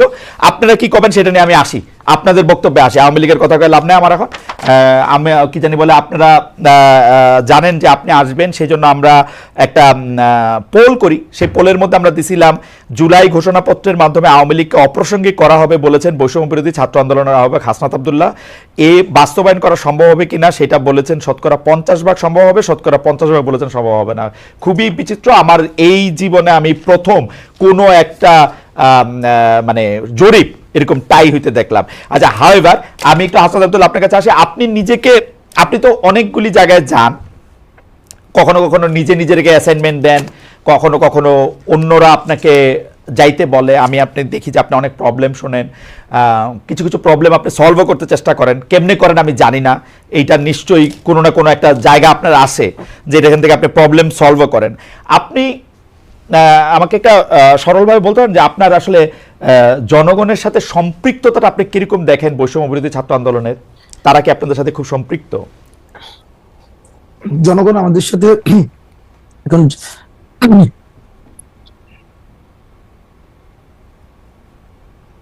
দেখেন, এটা দীর্ঘ সময় একটা জনগণের যেটা হয়েছে, যেটা বিভাজনের রাজনীতির মধ্য দিয়ে তারা গড়ে উঠেছে, এবং সেক্ষেত্রে তাদের আশা আকাঙ্ক্ষার প্রতিফলন হইতে দেখে নাই। এবং হাসিনার যে পতন এবং নতুন রাজনৈতিক একটা বন্দোবস্ত, নতুন রাষ্ট্র কাঠামো, এই বিষয়গুলোর সাথে মানুষ আমাদের সাথে অ্যাটাচ করে, এটা আমরা দেখি। সবাই অ্যাটাচ করে বিষয়টা এমন না, আমি বলবো না যে শতভাগ মানুষ আমাদের সাথে অ্যাটাচ করেছে, বিষয়টা এমন না। কিন্তু তারা যে কথাগুলো বলতে চায়, তারা যেই ধরনের কর্মসূচি দেখতে চায়, তারা যেই ধরনের বাংলাদেশ দেখতে চায়, সেটি আমরা যখন এই ধরনের বাংলাদেশের কথা বলি, একটা উল্লেখযোগ্য সংখ্যক জনগণ আমাদের সাথে অ্যাটাচমেন্ট ফিল করে, এখনো পর্যন্ত ফিল করে। এবং আজকে যে আমরা কর্মসূচি দিয়েছে, আপনি দেখেছেন একবার এই কর্মসূচি হবে কি হবে না, এই দুদুল্যমান অবস্থায় কিন্তু বাংলাদেশের বিভিন্ন জায়গা থেকে, প্রান্তিক জনপদ থেকে, বিভিন্ন জায়গা থেকে মানুষ উঠে এসেছে। এখনো পর্যন্ত নতুন একটি রাজনীতিক, আপনি একটা মানে আরবান মিডল ক্লাসে একটা রাজনীতিক, আমরা এই যে প্রজন্মটা আই হেট পলিটিক্স প্রজন্মের মধ্য দিয়ে হয়েছে, আমরা মনে করেছিলাম এই প্রজন্ম রাজনীতি বিমুখ হয়েছে, দেশ কিভাবে গেল এই দিকে তাদের কোনো মনোযোগ নেই। এই প্রজন্মটা আমাদেরকে নিয়ে আশা দেখছে, এই প্রজন্ম আমাদেরকে নিয়ে, আমাদের ছোটখাটো ভুলগুলো তারা আশাহত হয়, আমাদেরকে নিয়ে ক্রিটিক করে, কারণ আমাদেরকে নিয়ে তারা অনেক বেশি স্বপ্ন দেখে। তারা খুব চমৎকার বলেছেন জনাব আব্দুল্লাহ। অনেক প্রশ্ন রয়েছে, তাহলে আপনি বলতেছেন যে জনগণ আপনার সাথে অ্যাটাচ বোধ করে, শতভাগ না হলে উল্লেখযোগ্য সংখ্যক করে। আপনাদের একটা আইডিয়া আছে যে এই উল্লেখযোগ্য সংখ্যক মানে একটা চিন্তা যে এটা আসলে কত ভাগ, এটাকে আপনার একটা কোনো আমরা যেহেতু এখনো কোয়ান্টিটেটিভ জরিপ চালাই নাই, কোনো ভোটাভুটি বা এই ধরনের হয় নাই, সুতরাং এটা কত পার্সেন্ট এই কোয়ান্টিটেটিভ অ্যাসেসমেন্টে আমি যেতে পারবো না। কিন্তু আপনি তো দেখেন যে গেলে লোকজন সাড়া দেয় বা লোকজন আপনাদের কাছে আসতেছে, সেটা তো আপনারা দেখেন, তাই তো? হ্যাঁ, সেটা আমরা দেখি। মানুষের আকাঙ্ক্ষা। আমার এই প্রশ্নটার মধ্যে আসলে কতগুলি ভাগ রয়েছে, যদি এইটা দেখেন আপনারা, এবং এইটা তো কেউ কোনোদিন অস্বীকার করবে না। আমরা জার্মানিতে ছিলাম, পুরো জুলাই মাসটা আমরা দেখেছি যে আপনাদের ডাকে আপনারা প্রথমে কোটা আন্দোলন করতেছিলেন, তারপরে যখন এটা একদফা আন্দোলনের মধ্যে গেল, নতুন রাজনৈতিক বন্দোবস্তের কথা আপনারা বললেন, সেইটা 3 তারিখে আপনারা বললো, তার আগেও এক দফার আপনাদের পেছনেই, মানে আমি যেটা বলি যে আপনারা এটা উপকার পুরো বাংলাদেশ এসে আপনাদের পিছনে দাঁড়িয়েছিল এবং সবাই আসলে বলা বলি করতেছিল। প্রফেসর ইউনুস পর্যন্ত বলেছেন এই ছাত্ররাই আমাকে নিয়ে এসছে এবং তারাই আমাদেরকে আসলে ক্ষমতায় বসিয়েছে, ছাত্র মানে একদম স্পেসিফিকলি বসেছেন। যদি ওই ব্যাপারটা ঠিক হয়, বা ঠিক তো বটেই, মানে ওই ব্যাপারটা ঠিক হয়, আমি যদি বলতে চাই না, ওই ব্যাপারটা তো ঠিক বটেই, সময়টা যেহেতু পেরিয়েছে, তাহলে আপনার কাছে কি মনে হয় না যে বাংলাদেশের বেশিরভাগ মানুষ আপনাদেরকে আসলে সমর্থন করেন, আপনাদেরকে চান যে তারা নতুন রাজনৈতিক আলোতে দেখতে? আমরা তো বিশ্বাস করি বাংলাদেশের, এই জন্য তো বলেছি উল্লেখযোগ্য সংখ্যক মানুষ এখনো পর্যন্ত চায়, যারা অতীতের কনভেনশনাল পলিটিক্সে তারা আশাহত হয়েছে বিভিন্ন সময়, বিভিন্ন স্তরে স্তরে, তো তাদের যে আশা আকাঙ্ক্ষা গুলো গড়ে উঠছে, যতদিন পর্যন্ত আমরা তবে এটা ঠিক, যতদিন পর্যন্ত আমরা তাদের আশা আকাঙ্ক্ষার কথা বলতে পারবো, মানুষের আশা আকাঙ্ক্ষার কথা বলতে পারবো, আপনারা তো তাদের আশা আকাঙ্ক্ষার কথা বলতেছেনই, সেই জন্য আপনাদের কাছে এই অভিযোগগুলো আসছে, তাই তো? জি, সেই জন্যই। তাইলে এই মুহূর্তে আপনারা কি মনে করেন না যে এই মুহূর্তে যদি একটা নির্বাচন হয়, আপনারা যেহেতু রাজনৈতিক দল গঠন করতে যাচ্ছেন, আপনাদেরকেই জনগণ চাইবে বেশি করে? আপনি কোন একদম ধাক্কাইতে নিয়ে যাচ্ছেন। ওকে, না দেখেন, আচ্ছা আপনি যদি আমি আপনাকে বলি জানাব আব্দুল্লাহ, আপনি যদি কোনো প্রশ্নের উত্তর দিতে না চান বা ইয়েতে না করেন, তাহলে মানে আমার অসুবিধা নাই। আপনি রাজনীতিবিদ, আপনি বাংলাদেশের মন্ত্রী হবেন, প্রধানমন্ত্রী হবেন, রাষ্ট্রপতি হবেন, আমি কিন্তু সাংবাদিকই থেকে যাব। সো আমার কাজ, মানে অনেকেই এটা মনে করেন যে অমুকের সাথে আমি এমনি কথা কইলাম, অমুকের সাথে কেমনে কথা কইলাম, ব্যাপারটা এরকম না। হুএভার যে আপনার সিটে থাকবে আমি তাকে এইভাবেই প্রশ্ন করতে চাইবো।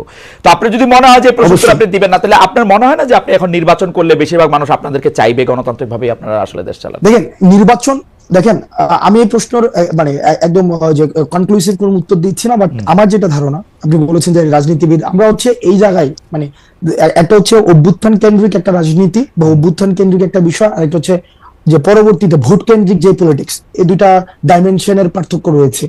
আমাদের সাংগঠনিক স্ট্রাকচার রয়েছে, একটা সাংগঠনিক এক ধরনের কর্ম ইভেন্ট রয়েছে। তো সেই জায়গাতে কিন্তু আমরা এখনো পর্যন্ত কি আপনাকে বুঝতে হবে আমরা কোনো রাজনৈতিক দল কিনা। রাজনৈতিক দল হলে সেটা সাংগঠনিক স্ট্রাকচার থাকবে, সাংগঠনিক ম্যানিফেস্টো থাকবে, সেটা ভিশন থাকবে, অ্যাসপাইরেশন থাকবে, মানুষ সেটাকে অ্যাটাচ করতে হবে। তখন হচ্ছে এই যে নির্বাচনে আমরা আসবো কি আসবো না সেই আলাপটা আসবে। এর আগ পর্যন্ত ওই আলাপ যে যে আসবো কি আসবো না সেই আলাপটাকে আমি মনে করছি না সেটা প্রাসঙ্গিক। জনাব আব্দুল্লাহ, তাহলে কি ব্যাপারটা এরকম, যেহেতু আপনাদের এখনো একটা সেই অর্থে একটা স্ট্রাকচার সারা বাংলাদেশে নাই, এবং আপনারা বলতেছেন যে অভ্যুত্থান একরকম জিনিস, ভোট আর একরকম জিনিস, তো আপনারা কি আসলে এই সরকারের স্পেনটা দীর্ঘায়িত করতে চান নিজেদের দল বোঝানোর জন্য? না ভাই, তাহলে কি আপনার বিষয়টা কি এমন দাঁড়াইলো যে আমরা ইতিমধ্যেই মানে বৈষম্যবিরোধী যে ছাত্র আন্দোলন বা বৈষম্যবিরোধী আন্দোলন, বিষয়টা কি আপনি কি এভাবেই দেখছেন যে এটা বাংলাদেশে অন্যান্য যে ক্রিয়াশীল রাজনৈতিক দলগুলো রয়েছে সেই রাজনৈতিক দলগুলোর একটা মানে আমরা একটা নতুন একটা রাজনৈতিক দল, আপনি কি এভাবেই দেখছেন? আমি তাই দেখছি, কারণ আপনারা তো রাজনৈতিক দল করবেন, অর্থাৎ আপনাদের যে জাতীয় নাগরিক শক্তি আছে এবং বৈষম্যবিরোধী ছাত্র আন্দোলনে যারা আছেন তাদের মধ্যে অনেকে এরকম একটা ধারণা দিয়েছেন যে আপনারা আসলে আগে রাজনৈতিক দল হোক, কিন্তু আপনাকে একটা স্পষ্ট করতে চাই, বৈষম্যবিরোধী ছাত্র আন্দোলনের আহ্বায়ক হিসেবে বৈষম্যবিরোধী ছাত্র আন্দোলন কোনো রাজনৈতিক প্ল্যাটফর্ম না, এটা হচ্ছে সকল দলের পকায় সবাই ফেসিবাদ বিরোধী প্রত্যেকটা রাজনৈতিক দল, প্রত্যেকটা মত, প্রত্যেকটা পথের মানুষ এই প্ল্যাটফর্মটিকে সামনে রেখে এই ফেসিবাদের বিপক্ষে লড়ে গিয়েছে, এটা কোনো রাজনৈতিক দল না। ওকে, তো কে ফেসিবাদ বিরোধী সেই পরীক্ষা বা সেই সার্টিফিকেট আপনারাই তো দিবেন, তাই তো? ও ফেসিবাদ বিরোধী 5ই অগাস্টের পূর্ববর্তী সময়ের যে পুরো আন্দোলনে, সেটা তো আমি সার্টিফিকেট দেবো, সেটা তো খালেদ মহিউদ্দিন ভাই পুরো সময়টা হচ্ছে রেকর্ড করেছে, এগুলো হিস্ট্রিক্যাল ডকুমেন্টেশন আছে। আপনারা তো কারা ফেসিবাদ বিরোধী ফেসিবাদের পক্ষে, ঠিক আছে, না এটা ঠিকই আছে, তার মানে এটা বোঝা যাবে যে কে ফেসিবাদ বিরোধী কে ফেসিবাদ বিরোধী না, এটা জুলাই আগস্টের কর্মকাণ্ড না, এটা বোঝা যাবে। তাইলে ব্যাপারটা যেটা দাঁড়াইলো যে আপনারা রাজনৈতিক দল হইলেই শুধুমাত্র বলতে পারবেন যে আসলে রাজনীতিটা কোন দিকে যাচ্ছে, এবং যতদিন পর্যন্ত আপনারা রাজনৈতিক দল না হচ্ছেন, এই যে বৈষম্য বিরোধী ছাত্র আন্দোলনের পক্ষ থেকে বা জাতীয় নাগরিক শক্তি থেকে সংস্কার করার কথা বলা হচ্ছে, আপনার কাছে কি মনে হয় যে সংস্কারের মাধ্যমে এই প্ল্যাটফর্মটাকে আসলে খুব শক্তিশালী করা সম্ভব বা শক্তিশালী করা হবে বা শক্তিশালী করা যাবে, এটা আপনার মনে হচ্ছে, বা আপনারা শক্তিশালী হইতে পারবেন?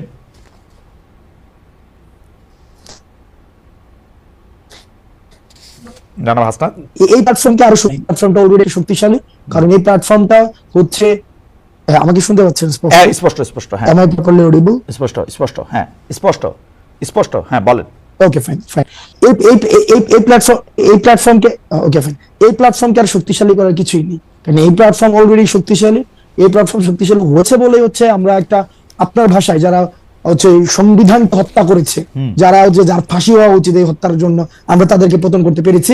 এবং এই প্ল্যাটফর্মটা হচ্ছে সকল, আমি আবারও বলছি, ফেসিবাদ বিরোধী প্রত্যেকটি রাজনৈতিক দলের প্রত্যেকটি সবার অংশগ্রহণ ছিল, আমরা সেটাকে কোঅর্ডিনেট করেছি। সুতরাং এটা শক্তিশালী কিছুই নেই, এটা অলরেডি আপনি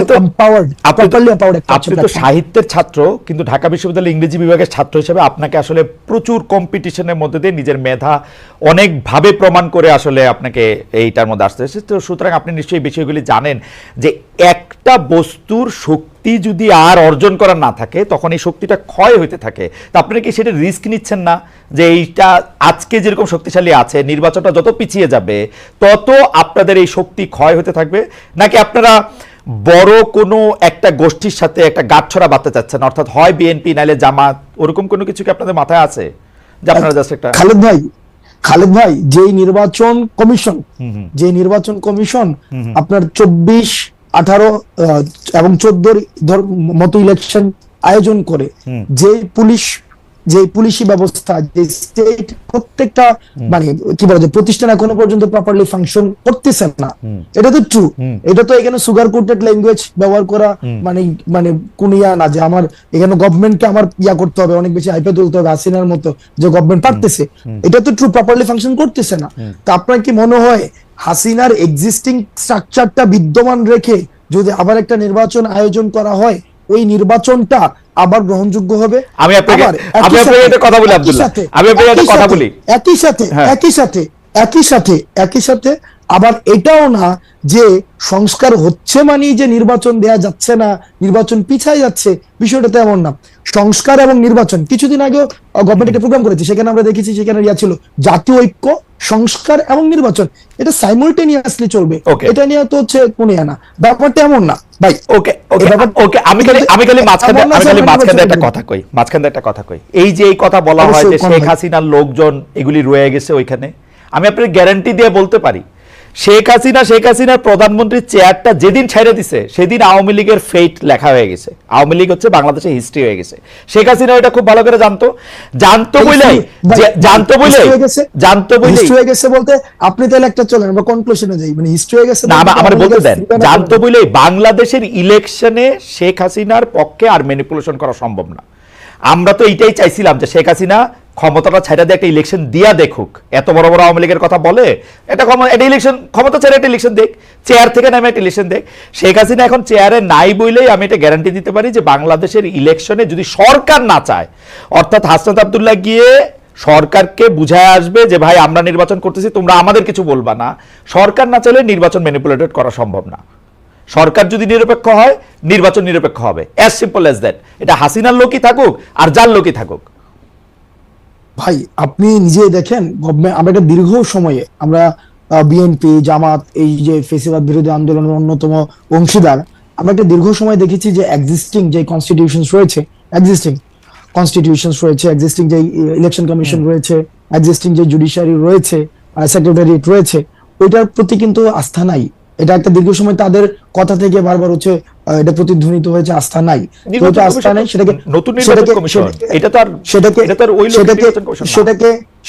সেটাকে গ্রহণযোগ্য, যেটাকে একটা গ্রহণযোগ্য। দেখেন ডক্টর মোহাম্মদ ইউনূস যখন জাতীয় একটা ঐক্যমত্য তৈরি হবে, নিশ্চয় বিষয়টা এমন না যে আমরা নির্বাচন ঠেকাই রাখতেছি, মানে এমন একটা ন্যারেটিভ তৈরি হইতেছে যে সবাই নির্বাচন দিয়ে দিতে যাচ্ছে, আমরা নির্বাচন ঠেকাই দিতেছি, বিষয়টা তো এমন না। যখন একটা সংস্কার হবে, একটা নির্বাচন কে গ্রহণযোগ্য করার মতো সংস্কার হবে, এক্ষেত্রে তো এখানে মির্জা ফখরুল সাহেবকে আমরা বলতে শুনেছি যে একটা প্রয়োজনীয় যখন সংস্কার হবে, একদম শুরুর দিকে বলছে সরকার যৌক্তিক সময় দেওয়া উচিত, একটা প্রয়োজনীয় সংস্কার হোক, সংস্কার হওয়ার পরে এই সংস্কারগুলিকে এটাই নির্বাচনকে ত্বরান্বিত করবে। তো সংস্কার এবং নির্বাচনকে আমরা তো কোন সংস্কারগুলি মনে করেন, কোন সংস্কারগুলি এইটা নিয়ে আলাদা আসলে কথা কইতে হবে, আমরা অনুষ্ঠানের সময় একটু আসলে একটু বেশি নিতে চাই আজকে। কোন সংস্কারগুলি আসলে মানে এই মুহূর্তে দরকার বলে আপনি মনে করেন? আমি কিন্তু আমার মতামত আমি বলি, আমার মত হচ্ছে আপনারা একটা পলিটিক্যাল পার্টি করেন, পলিটিক্যাল পার্টি করে আপনারা যেহেতু জনপ্রিয়, আপনারা ইলেকশনে আসেন, এই মুহূর্তে ইলেকশন আসুক, আপনারা আরো 50 বছর ক্ষমতায় থাকেন, জনগণের ম্যান্ডেট নেই, এটা হচ্ছে আমার পজিশন। আমার কাছে মনে হয় যে জনগণ যদি আপনাদেরকে নির্বাচিত করে, আপনারা 50 বছর, আরো 20 বছর, 30 বছর, 40 বছর ক্ষমতা থাকেন, আরাম করে সংস্কার করেন, সেইটা হলো আমার পজিশন। ভাই আপনার কি মনে হয় যে আপনার কি তাহলে ব্যাপারটা দাঁড়াইতেছে যে আপনার কথা যে আমরা ক্ষমতায় আছি নাকি? এটা আমার মনে হচ্ছে, আমরা ক্ষমতায় থাকলে তো ভাই হচ্ছে, আমরা ক্ষমতায় থাকলে তো রাস্তায় কিছুদিন পর পর আন্দোলন করতে হইতো না, মানে আমরা ক্ষমতায় তো ব্যাপারটা এমন, এখানে সার্বজনীন একটা সরকার আছে, ট্রানজিশনাল হচ্ছে রেসপন্সিবিলিটি পালন করতেছে এই সরকার। তো আপনি তো মনে করেন আমরা বলতে কাদেরকে বুঝাইতেছেন? ছাত্র বৈষম্য বিরোধী ছাত্র আন্দোলন। এই সরকার সবার এই গণঅভ্যুত্থানে যারা আসছিল সবার ঐক্যমত্যের ভিত্তিতে সরকার হয়েছে এবং তারা ট্রানজিশনাল রেসপন্সিবিলিটি পালন করছে। এই ব্যাপারটা এমন না যদি সরকার যদি মানে আমাদের সরকারি হইতো বা সরকার যদি আমারই হইতো, আমার কিছুদিন পর পর তো আন্দোলন করতে হইতো না, আমি তো নিজেই এই ধরনের রেসপন্সিবিলিটি আপনি কিছুদিন পর পর আন্দোলন করতেছেন, সেইটা দেখা তো আসলে অনেকে মনে করতেছে যে সরকারের সাথে আপনাদের একটা দূরত্ব আছে, কারণ আপনারা 31শে ডিসেম্বর একটা ঘোষণা দিতে চাইলেন, সরকার কইলো যে এটার সঙ্গে সে নাই, বুঝা যাচ্ছে এর দূরত্ব আসে। আবার আপনারা যে সরকারের বাইরে থাইকাও সরকারের মতো, আচ্ছা একটু মাঝখান দিয়ে বলে নিই, চ্যানেল 24 এর জন্য আমি একটু সাইন আউট করতেছি, চ্যানেল 24 এর টপ অফ দ্য নিউজের মধ্যে থেকে তারা চলে যাবে, thank you so much channel 24 এর দর্শক। তো আলাদা মনে হতেছে, কিন্তু ফ্যাক্ট রিমেন্স যে আপনি সরকারের বাইরে থাকলে আপনি আসলে বিরোধী দল, এরকমও কি আমরা বলতে পারি, নাকি আপনি সরকারের একটা এক্সটেন্ডেড হ্যান্ড, যার ক্ষমতা আসলে যারা সরকারে থাকতেছে তাদের চেয়েও বেশি? মানে ব্যাপারটা কি এরকম যে সব সমস্যার সমাধান দিতে পারে হাসনাত আর সার্জিস? ব্যাপারটা কি এরকম? আমরা একটা ওয়াচডগ হিসেবে কাজ করতেছি। গভর্নমেন্টের এক্সটেন্ডেড কোনো হ্যান্ড হয় না। গভর্নমেন্টের এক্সটেন্ডেড হ্যান্ড আগে ছিল, ছাত্রলীগ ছিল। গভর্নমেন্টের এক্সটেন্ডেড এরকম না। আমরা গভর্নমেন্টের এক্সটেন্ডেড হ্যান্ড যদি হইতো, গভর্নমেন্টের এক্সটেন্ডেড যদি হ্যান্ড হইতো, বিভিন্ন জায়গায় মিসঅ্যাপ্রোপ্রিয়েশন হইতো। আমরা তো মিসঅ্যাপ্রোপ্রিয়েশন না, আপনারা কোনো মিসঅ্যাপ্রোপ্রিয়েশন করতেছেন, আমরা যেটা করতে দিতেছেন না। আমরা চাইতেছি মানুষ যেটা কইতে চাইতেছে, মানুষ যেটা চাইতেছে, মানুষ যেমন বাংলাদেশ চাইতেছে, আমরা আমাদের জায়গা থেকে ওয়াচডগ হিসেবে একটা গভর্নমেন্টকে, গভর্নমেন্ট যেন প্রপার ফাংশন করতে পারে, গভর্নমেন্ট যেন আমাদের ডিরেল না হইতে পারে, গভর্নমেন্ট যেন সংস্কার করে একদম বছরের পর বছর, মানে একটা ওই যে হাসিনা যেটা করছে থাইকা না যেতে পারে। গভর্নমেন্ট যেন আবার, মানে ব্যাপারটা এমন না যে এই যে আওয়ামী ফেসিবাদ, এটা তো এমন না যে এটা চ্যাপ্টার যে কেউ হচ্ছে ফেসিবাদ হইতে পারে। ওকে, এটা যেন আর কেউ না হইতে পারে। মানুষের আশা আকাঙ্ক্ষা, আচ্ছা আপনি মানে এই কাজটা আমরা করতেছি। খুবই আপনি চমৎকার বলছেন জনাব আব্দুল্লাহ। এইটা আপনি বলেন তো, এই যে বৈষম্য বিরোধী ছাত্র আন্দোলন, জাতীয় নাগরিক কমিটি নামে আপনার দুইটা সংগঠনে কিন্তু সক্রিয়, দুইটারই অফিস আছে। এর বাইরে আমরা শুনছি যে আপনারা নতুন রাজনৈতিক দল করতে যাচ্ছেন। আপনি আবার একটু পরে গিয়ে বলবেন যে অ্যাজাম্পশন, ফ্যাক্ট এগুলি আমাদের শিখাবেন, আমি শিখবো, এগুলি অসুবিধা নাই। কিন্তু এই যে জেলা বিভাগে মত বিনিময়, আপনার কাছ থেকে আমরা শিখছি। আচ্ছা, জেলা বিভাগে মত বিনিময়, ওকে ফাইন, জেলা বিভাগে মত বিনিময়, মিছিল, সভা, মার্চ, নানা কিছু আয়োজন করতেছেন আপনারা। খুব জনপ্রিয় প্রশ্ন এটা, এগুলির ব্যয় আসলে কিভাবে আপনারা নির্বাহ করতেছেন? আপনাদের আর্থিক জোগাড় কিভাবে হইতেছে? হ্যাঁ, প্রশ্ন হচ্ছে এরকম যে রাষ্ট্রীয় গোয়েন্দা সংস্থা একটা রাজনৈতিক দল গঠনের প্রবেশ চেষ্টা চালাচ্ছে। ভাই আটকে গেছে, একটু পিছন থেকে বলতে হবে। না সহজ, আপনাদের দুইটা জিনিস, একটা বৈষম্য বিরোধী ছাত্র আন্দোলন, একটা জাতীয় নাগরিক কমিটি। হ্যাঁ, এই দুইটাই আপনারা সক্রিয়, দুইটারই অফিস আছে, কিন্তু আপনারা জেলা বিভাগ এদিকে যাইতেছেন, বিভিন্ন ধরনের সভা করতেছেন, এগুলির টাকা আসতেছে কোত্থেকে? মানে এই প্রশ্নে কেউ কেউ কইতেছে যে আপনাদেরকে ডিজিএফআই, এনএসআই, সরকার এরকম টাকা দিচ্ছে, আপনাদের দিয়ে একটা দর করতেছে। বলেন এবার। আচ্ছা খালেদ ভাই, আমি একটা কথা বলি। যেমন আমি ব্যক্তিগতভাবে লাস্ট 15 দিন ধরে একটা প্রাডু চড়তেছি। প্রাডু গাড়িটার দাম হচ্ছে 1,80,00,000 টাকা। প্রাডু চড়তেছি, হয়তো আগামী সপ্তাহ থেকে ওডি চড়বো। ওডি যেমন আমার অ্যাকোয়েন্টেন্সের মধ্যে প্রাডু আছে, ওডি আছে, তারপর হচ্ছে বিএমডব্লিউ আছে, তারপর হচ্ছে মার্সিডিজ আছে, করোলা এক্স থেকে শুরু করে আলফ্রাডো পর্যন্ত আছে, রাইট? এখন আপনার কি মনে হয় না যে হাসনাত আব্দুল্লাহ একটা আন্দোলন করেছে?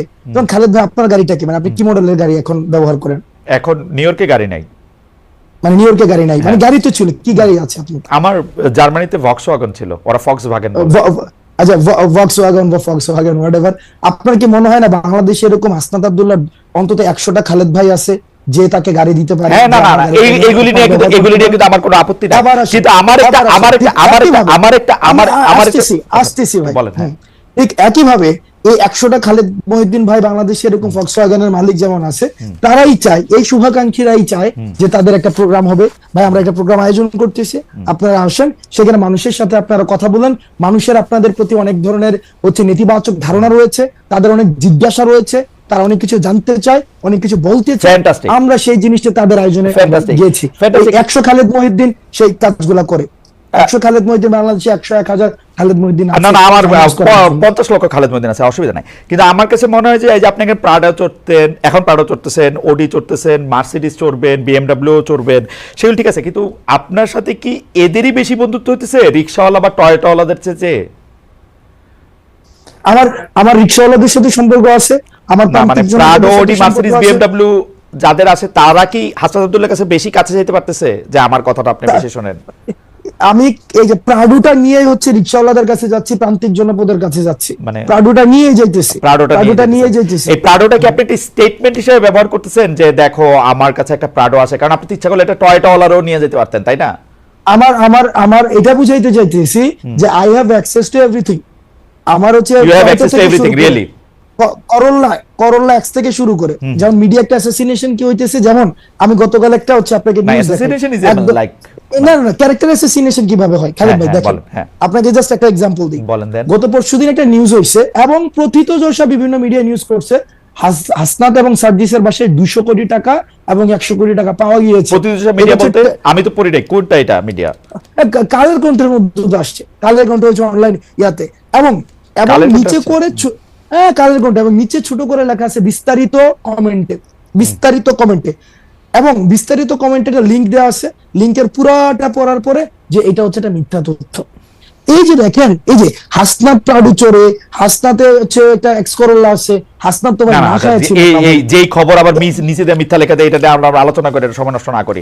না, কথা হলো যে আপনারা যে সভা সমিতি করতেছেন, সভা সমিতি করতেছেন, আমি কোন জায়গায় প্রশ্নটা আসতে যেতেছি, আমি কোন জায়গায় প্রশ্নটা করতেছি? জনমতটা গইরা উঠে ওইভাবেই যে হাসনাত প্রাডু চড়তেছে, ওকে, কিন্তু পরের প্রাডুটা সেটার উৎসটা কি সেটা নিয়ে কিন্তু জনমতটা গইরা উঠে না। ওকে, এই ক্লিকবেট জার্নালিজমের প্রবলেমটা হচ্ছে এই জায়গায় ভাই। দেখেন আমি আপনাকে বলি, আমার 2টা বন্ধু আছে, এর একটা প্রাডো গাড়ি আছে, এর একটা টয়োটা গাড়ি আছে, আরেকটা খালাতো বন্ধু আছে, ওর ধরেন আরো একটা ছোট গাড়ি আছে। আমি যে এর মধ্যে পিক এন্ড চুজ করে প্রাডোটা নিতেছি, এর মধ্যে আমার কোনো কামনা বাসনা আছে কিনা? না, আমার মধ্যে যেটা কমফোর্ট ফিল করতেছি আমি সেটা নিয়ে যেতেছি, কিছু আমার মতো ওভারঅল তো চড়তে হয় মাঝে মাঝে। আচ্ছা আচ্ছা আচ্ছা, মানে যেটাতে আপনি কমফোর্ট ফিল করতেছেন, আপনি ইউ আর কমফোর্টেবল, মানে এইটাতে এইটা আমি কেন জিজ্ঞেস করছি আমি বলি তারা কিছু এই বন্ধু, আমরা আপনি ইংরেজি সাহিত্যের ছাত্র, আপনি কিন্তু বারবার মানে ইংরেজি সাহিত্যের কথা বলতে হয়। আপনি কি কখনো দেখছেন যে কেউ কোনো বন্ধুত্বের বিনিময়ে কিছু আশা না করে? যারা আপনার সাথে এই বন্ধুত্বটা এখন করতেছে তারা আপনার থেকে কিছু আশা করতেছে না? না ভাই, বন্ধুত্ব না তো। আপনার এই যে হাসিনার বিরুদ্ধে যারা আন্দোলনে আসছিল, মানুষের টাকা নিয়ে রাস্তায় আসছিল, এই টাকা কোন দিনের জন্য? এই টাকা হচ্ছে মানুষের জন্য। যদি দেশে পোলাপাইন না থাকে আমি এই টাকা দিয়ে কি করব? এই ভিডিওগুলো তো আছে, ওই মানুষগুলো এখনো আছে, ওই মানুষগুলো এখনো আছে যারা চায় না কোনোভাবে আর বাংলাদেশটা কোলাপস করুক, বাংলাদেশের মানুষ আশাহত হোক। এই ধরনের প্রচুর মানুষ আছে ভাই, প্রচুর মানুষ আছে টাকা আপনারা যারা এই কাজ, আচ্ছা ঠিক আছে আমি এটা বুঝতে পারছি।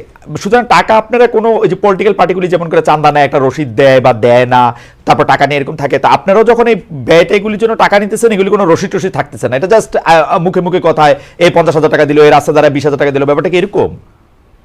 আচ্ছা, একটা প্রোগ্রাম আমরা কেমনে আয়োজন করি? একদম সহজ কথা, এখানে বলেন তো। আমরা তর্কের খাতিরে ধরে নেই এই প্রোগ্রামটাতে 1 লাখ টাকা ব্যয় হবে। এবার আপনি আমার ব্রেকআপটা দেখান।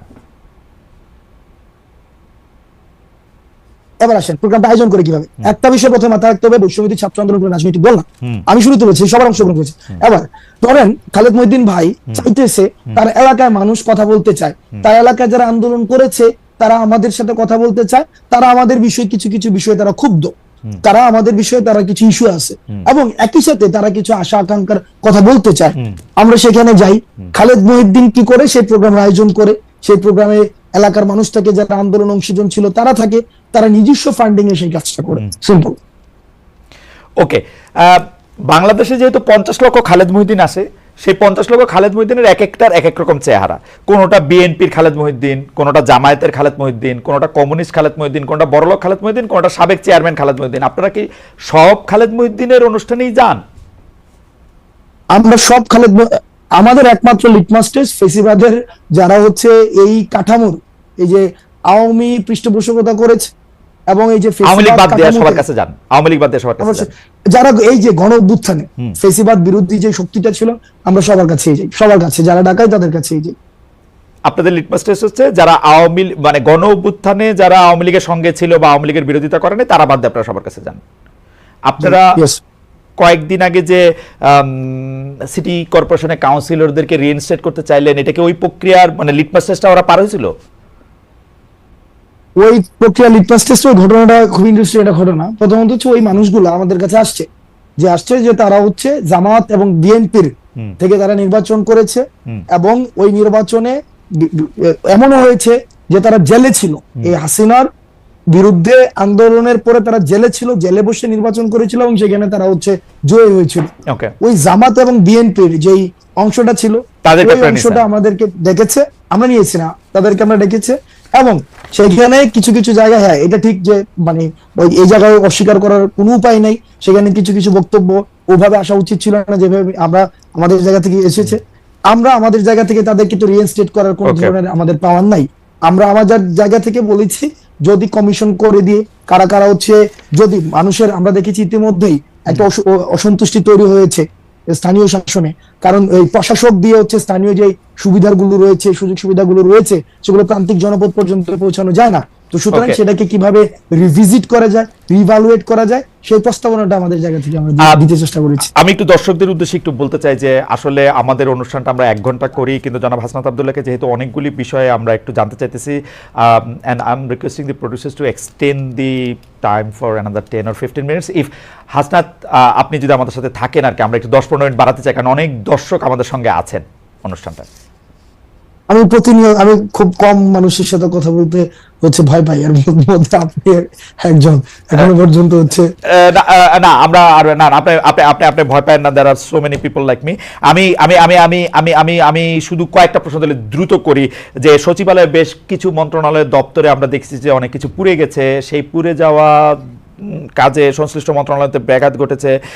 অনেকে বলেছেন, আপনাদের মধ্যে অনেকে বলেছেন যে এই আগুনের পেছনে পলাতক আওয়ামী লীগ ও তাদের দোসররা জড়িত। এই আগুন থেকে আওয়ামী লীগ আসলে কিভাবে লাভবান হতে পারে? আর 2 হচ্ছে যে আওয়ামী লীগ তো আসলে দুর্নীতি করেছে শুধু 2-3টি মন্ত্রণালয়তে না, সবগুলি জায়গাতে। এখনো তো সেখানে নথি পুড়ে নাই, সেখান থেকে আমরা কি কি জিনিস তথ্য পাচ্ছি সেটা কবে দেখতে পাবো?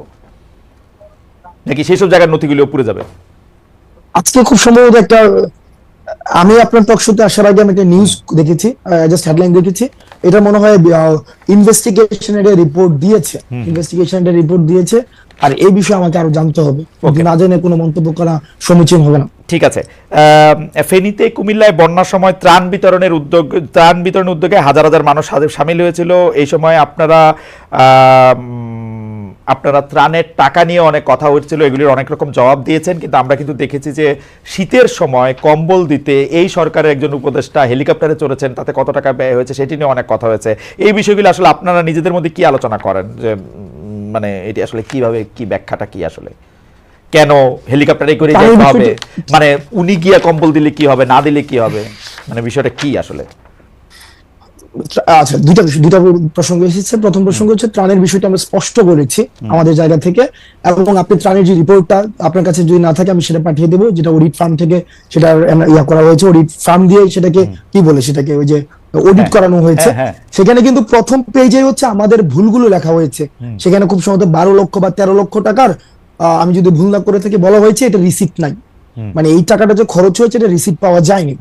আর বাকি যে পুরো টাকা ছিল সেটা প্রত্যেকটা খাতোয়ারি রিসিপ্টের সাথে খরচ হয়েছে, এবং বাকি যে টাকাটা ছিল আমি মানে এক্সাক্ট আমার ফিগার গুলো মনে নেই, সেটা কিন্তু হচ্ছে আমরা হচ্ছে গভর্নমেন্ট তহবিলে হচ্ছে আমরা হস্তান্তর করেছি।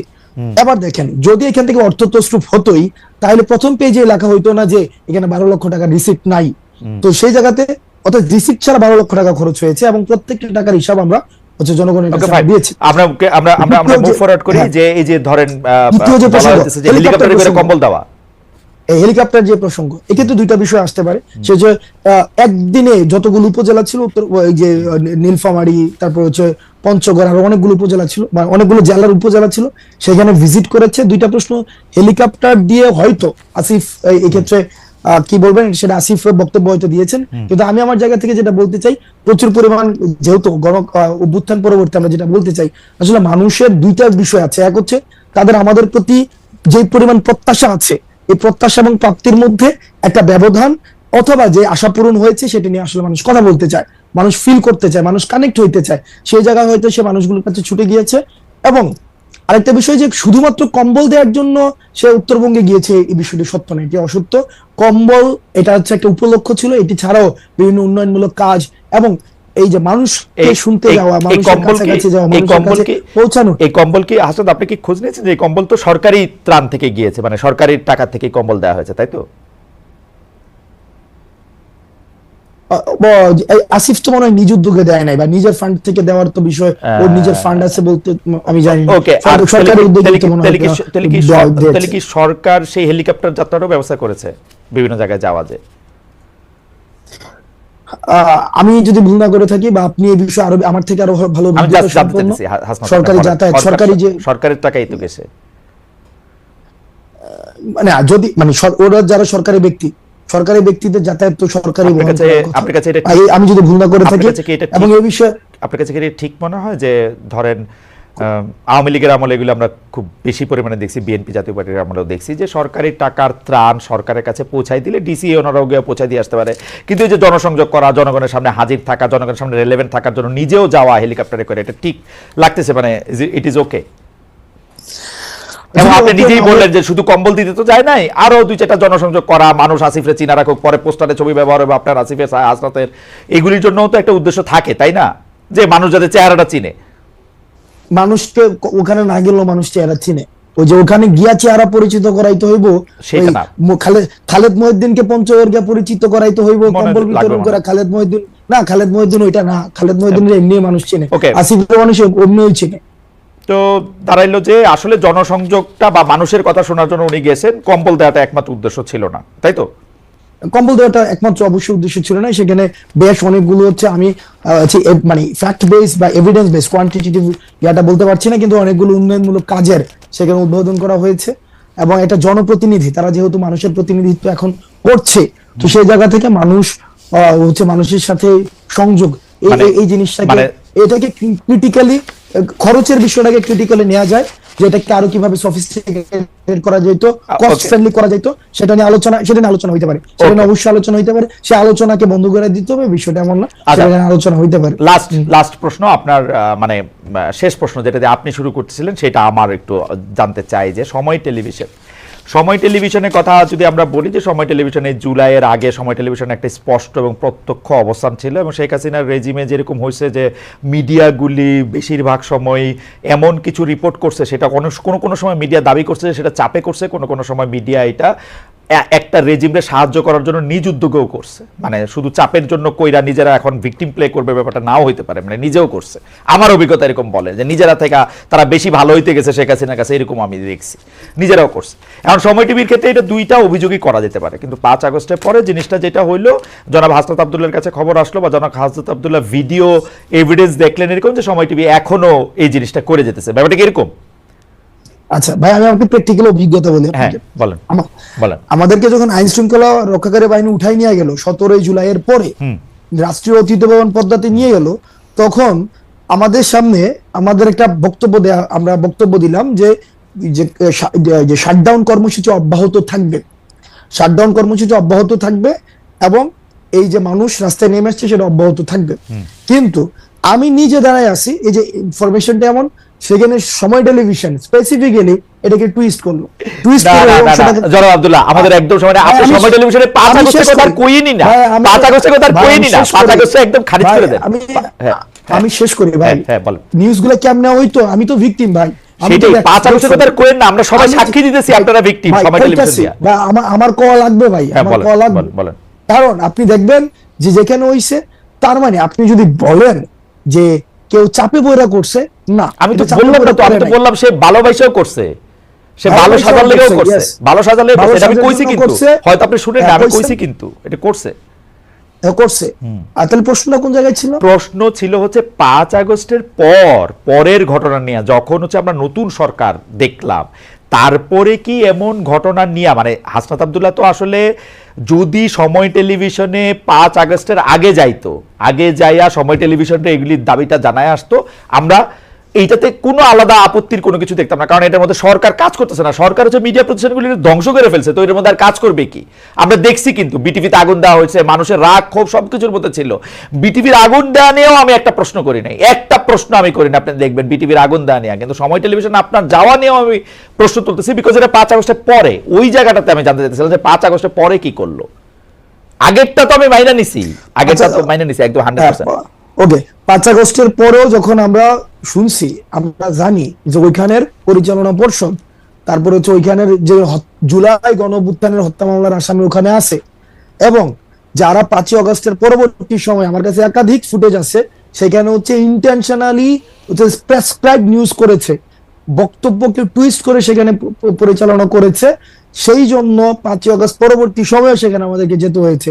এখানে দুইটা বিষয়, এক, যে সরকার হয়েছে অন্তর্বর্তীকালীন সরকার, সেই সরকার মিডিয়াকে যেভাবে হচ্ছে, যারা হচ্ছে দোষী, যেভাবে হচ্ছে বিচার প্রক্রিয়া পরিচালনা করার কথা ছিল, হয়তো না, এটা করতে পারে নাই বলেই সেখানে আমাকে ইন্টারফেয়ার করতে হয়েছে। সরকার পারে নাই, তাই আপনি ইন্টারফেয়ার করছেন? সরকার পারে নাই বলে আমাকে সময় টেলিভিশনে 5 আগস্ট এরকম আর এটা কি মানে এটা মিডিয়া আসছে বলে আমরা বেশি আলোচনা করছি, এরকম ইন্টারফেয়ার কি আপনি প্রায়ই করে থাকেন না এটাই করছেন? না, এরকম ইন্টারফেয়ার প্রায় করে থাকি না। যে সময় টেলিভিশনের মতো যারা হচ্ছে ওই যে 5 আগস্টের পূর্ব থেকে শুরু করে আমার প্রশ্ন হচ্ছে এটা মিডিয়া হইছে বলে বেশি আলোচনায় আসছে, এটা অন্যান্য জায়গায় আপনারা ইন্টারফেয়ার করেন কিনা? আপনি অন্যান্য জায়গায় ইন্টারফেয়ার সরকার সব জায়গায় আর বাকি সব জায়গায় পারে, যেটা আমার কাছে মনে হয়, যেটা আমি ব্যক্তিগত জায়গা থেকে মনে করি বা যেটা দেখি যে আমি আমার জায়গা থেকে মানে করতে পারবো, অ্যাপ্রোচ করতে পারবো, সেই জায়গায় আমি অ্যাপ্রোচ করি। মানে এটা আপনি আপনার অ্যাসাইনমেন্ট দেন তাই তো হাসনাত? আমি আমাকে অ্যাসাইনমেন্ট দেই যেভাবে 5 আগস্টের আগে অ্যাসাইনমেন্ট 5 আগস্টের আগে অ্যাসাইনমেন্ট দিবেন, তো শর্ট অ্যাসাইনমেন্ট দিয়েছে, এভাবে অ্যাসাইনমেন্ট দিয়েছে। তাহলে এইটা আপনি সময় টেলিভিশনেরটা হচ্ছে আপনার ওয়ান অফ ঘটনা, মানে এরকম আর যদি ভবিষ্যতে হয় ওয়ান অফ ঘটনা মিডিয়ার ক্ষেত্রে অন্যান্য জায়গায় আপনার যেটা মনে হয় যে আপনি যাবেন সেটা তোমাদের আপনি যান, তাই তো? ভাই এটা কথা, সহজ কথা কই, বাংলাদেশ প্রশ্নে বাংলাদেশের পক্ষে এবং ফেসিবাদের বিপক্ষে ওই সুশীলতা আমরা দেখাইতে পারবো। এক্স্যাক্টলি এই সুশীলতা জিনিসটা কি? সুশীলতা জিনিসটা কি? সুশীলতার বিপরীতটা কি? আপনি সুশীলতা দেখাতে পারবেন না, কি দেখাতে পারবেন? মাস্তানি। এই সুশীলতা দেখাই না, মাস্তানিও আমরা দেখাবো না। সুশীলতার মাঝখানে কি? 5 আগস্টের পূর্বে যেটা বাংলাদেশের প্রশ্নে যেটা হওয়া উচিত আমরা সেটাই আমরা দেখাবো। বাংলাদেশের প্রশ্নে যেটা হওয়া উচিত, আমরা বলছি কি ফেসিবাদকে যারা এনাবেল করেছে, ফেসিবাদকে যারা হচ্ছে পুরো সময় ধরে ধরেন জনাব আব্দুল্লাহ, আপনি আমার অনেক প্রিয়, সবচেয়ে প্রিয়দের মধ্যেই একজন, কিন্তু ধরেন আপনার মনে হওয়া আর আমার মনে হওয়া আলাদা, তাহলে কোনটা স্ট্যান্ড করবে? বুঝি নাই ভাই। ধরেন আপনার মনে হওয়া আর আমার মনে হওয়া আলাদা, তাহলে কোনটা স্ট্যান্ড করবে?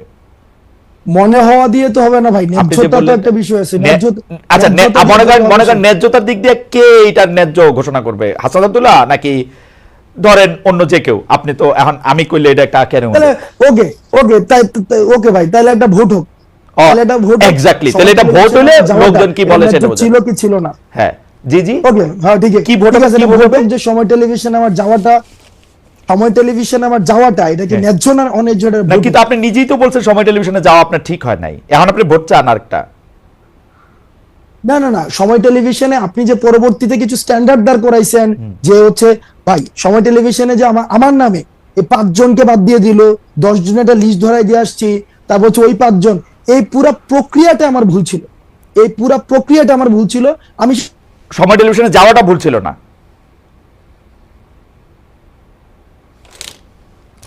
এই বিষয়গুলোকে যদি আপনি পুরাটাকে খারিজ করে দেন, ওইটার পক্ষে আমি না ভাই। আমি আপনার শেষ কথাটা শুনতে পাই নাই, দর্শকরা হয়তো শুনতে পায় না, আবার কি একটু বলবেন? মানে সময় টেলিভিশনে যাওয়াটা ঠিক ছিল বলে আপনি মনে করতেছেন? ভাই সময় টেলিভিশনের যদি এই 5 জনকে, আমি তো চাকরিচ্যুতের কথা আমি নিজে বলি নাই, চাকরিচ্যুতি বাদ দেন, আমি বলছি চাকরিচ্যুতি বাদ দেন, সময় টেলিভিশনে যাওয়াটা ঠিক ছিল। আমি প্রথম থেকে শুরু করে এবং শেষ পর্যন্ত আমি ওই জায়গাটায় বলেছি যে এই যে চাকরিচ্যুতির যে প্রক্রিয়াটা, এই প্রক্রিয়াটা ঠিক হয়নি। আমি আপনার যাওয়াটা ঠিক ছিল, কিন্তু হ্যাঁ আমার জায়গা থেকে আমি কনসার্ন জানাইতে পারি ভাই, কারণ আমরা ভাই অবশ্যই এটা নিয়ে হাসান সাহেবের সাথে আপনি কথা বলতে পারেন, আমি তো ওপেন চ্যালেঞ্জ দিয়েছি, কথা বলতে পারেন, এবং সেখানে আমি ওপেন চ্যালেঞ্জ দিয়েছি। পরবর্তী চ্যালেঞ্জ দেন না হাসনাত, এত চ্যালেঞ্জ দিলে জানি কেমন লাগে? চ্যালেঞ্জ দেন না ভাই, চ্যালেঞ্জ দেন না, মানে আমরা এই কারণে দেই ভাই, কারণ এই কারণে দিতে পারি ভাই, আপনি জাস্ট চিন্তা করেন, আপনি দুইটা ইমেজ চিন্তা করেন, দুইটা সিনারিও চিন্তা করেন, যে আমরা ধইরা নিচ্ছি, আপনি একটু আগে বলেছেন হাসিনার ইতিহাস অতীত, হাসিনা আসলো, খালেদ মহিউদ্দিনের কিছু হবে না, কার কি হয় এটা বলা খুব মুশকিল। আরেকটা কথা আমি আপনাকে বলি, শেখ হাসিনার বিরুদ্ধে বাংলাদেশে মানুষ যে অবস্থানে ছিল, শেখ হাসিনা চলে যাওয়ার পরে বাংলাদেশে আমরা নানা রকম অবস্থা দেখতে পাচ্ছি। শেখ হাসিনা যদি আবার একটা বাস্তব অপোনেন্ট হয়, আপনি বাংলাদেশের সব মানুষকে আবার আপনার সাথেই দেখবেন, এতে আপনি সন্দেহ রাখেন না। এটা আমরা ক্ষুদ্র ব্যক্তি হইতে পারি, কিন্তু আমরা কোনোদিন এই রিইনস্টেশন বাংলাদেশে এত, মানে আমি এটা চিন্তা করতে পারি না, এটা এইটা আমার ফোরসিয়েবল ইয়াতে আমার এটা চিন্তার মধ্যে আসে না। কিন্তু পাশাপাশি আমি হাসিনা চলে গেছে যারা ফ্যাসিলিটেট করতে চাইবে, ওই রিইনস্টেশনকে যারা ফ্যাসিলিটেট করতে চাইবে, বা ফেসিলিটেট করার কোন ধরনের প্রয়াস চালাবে সেই জায়গায় আমরা চ্যালেঞ্জ জানাবো, এবং এটা স্পষ্ট। কিন্তু হাসনাত, আমি হাসিনার মতো এরকম কাউরে চাই না যে সে একই সাথে নেতা, কাজী, প্রধান, ডাক্তার, এরকম সব দায়িত্ব নিজেকে অ্যাসাইনমেন্ট দিবে শেখ হাসিনার মতো করে। আমি দিয়েছি, আমি ওটা দিয়েছি, ওটা দিয়েছি, ওটা আমি করেছি কারণ আমি এটা ভালো মনে করেছি, এটা না হোক এটাও চাইবো আর কি। হাসনাত, আমার কিছু বলার নাই, আপনার যদি কিছু বলার থাকে। মানে আমি আর এই ছোট ছোট হাসিনা চাই না। আমি I have enough of Hasina in my life. ভাই আমরা ছোট ছোট হাসিনা চাই না ভাই, হইও না আর কি, হইও না। লাস্ট সেন্টেন্স আমি অনেকক্ষণ ধরে কথা বলেছি। লাস্ট সেন্টেন্স সেটা হচ্ছে যে ভাই আমরাও চাই না সবকিছুকে সেন্ট্রালাইজড হয়ে যাক, আমরা চাই প্রতিষ্ঠানগুলো ফাংশন করুক। হাসনাতকে যেন আর সময় টেলিভিশনে না যেতে হয়, আমরা ওইটা চাই।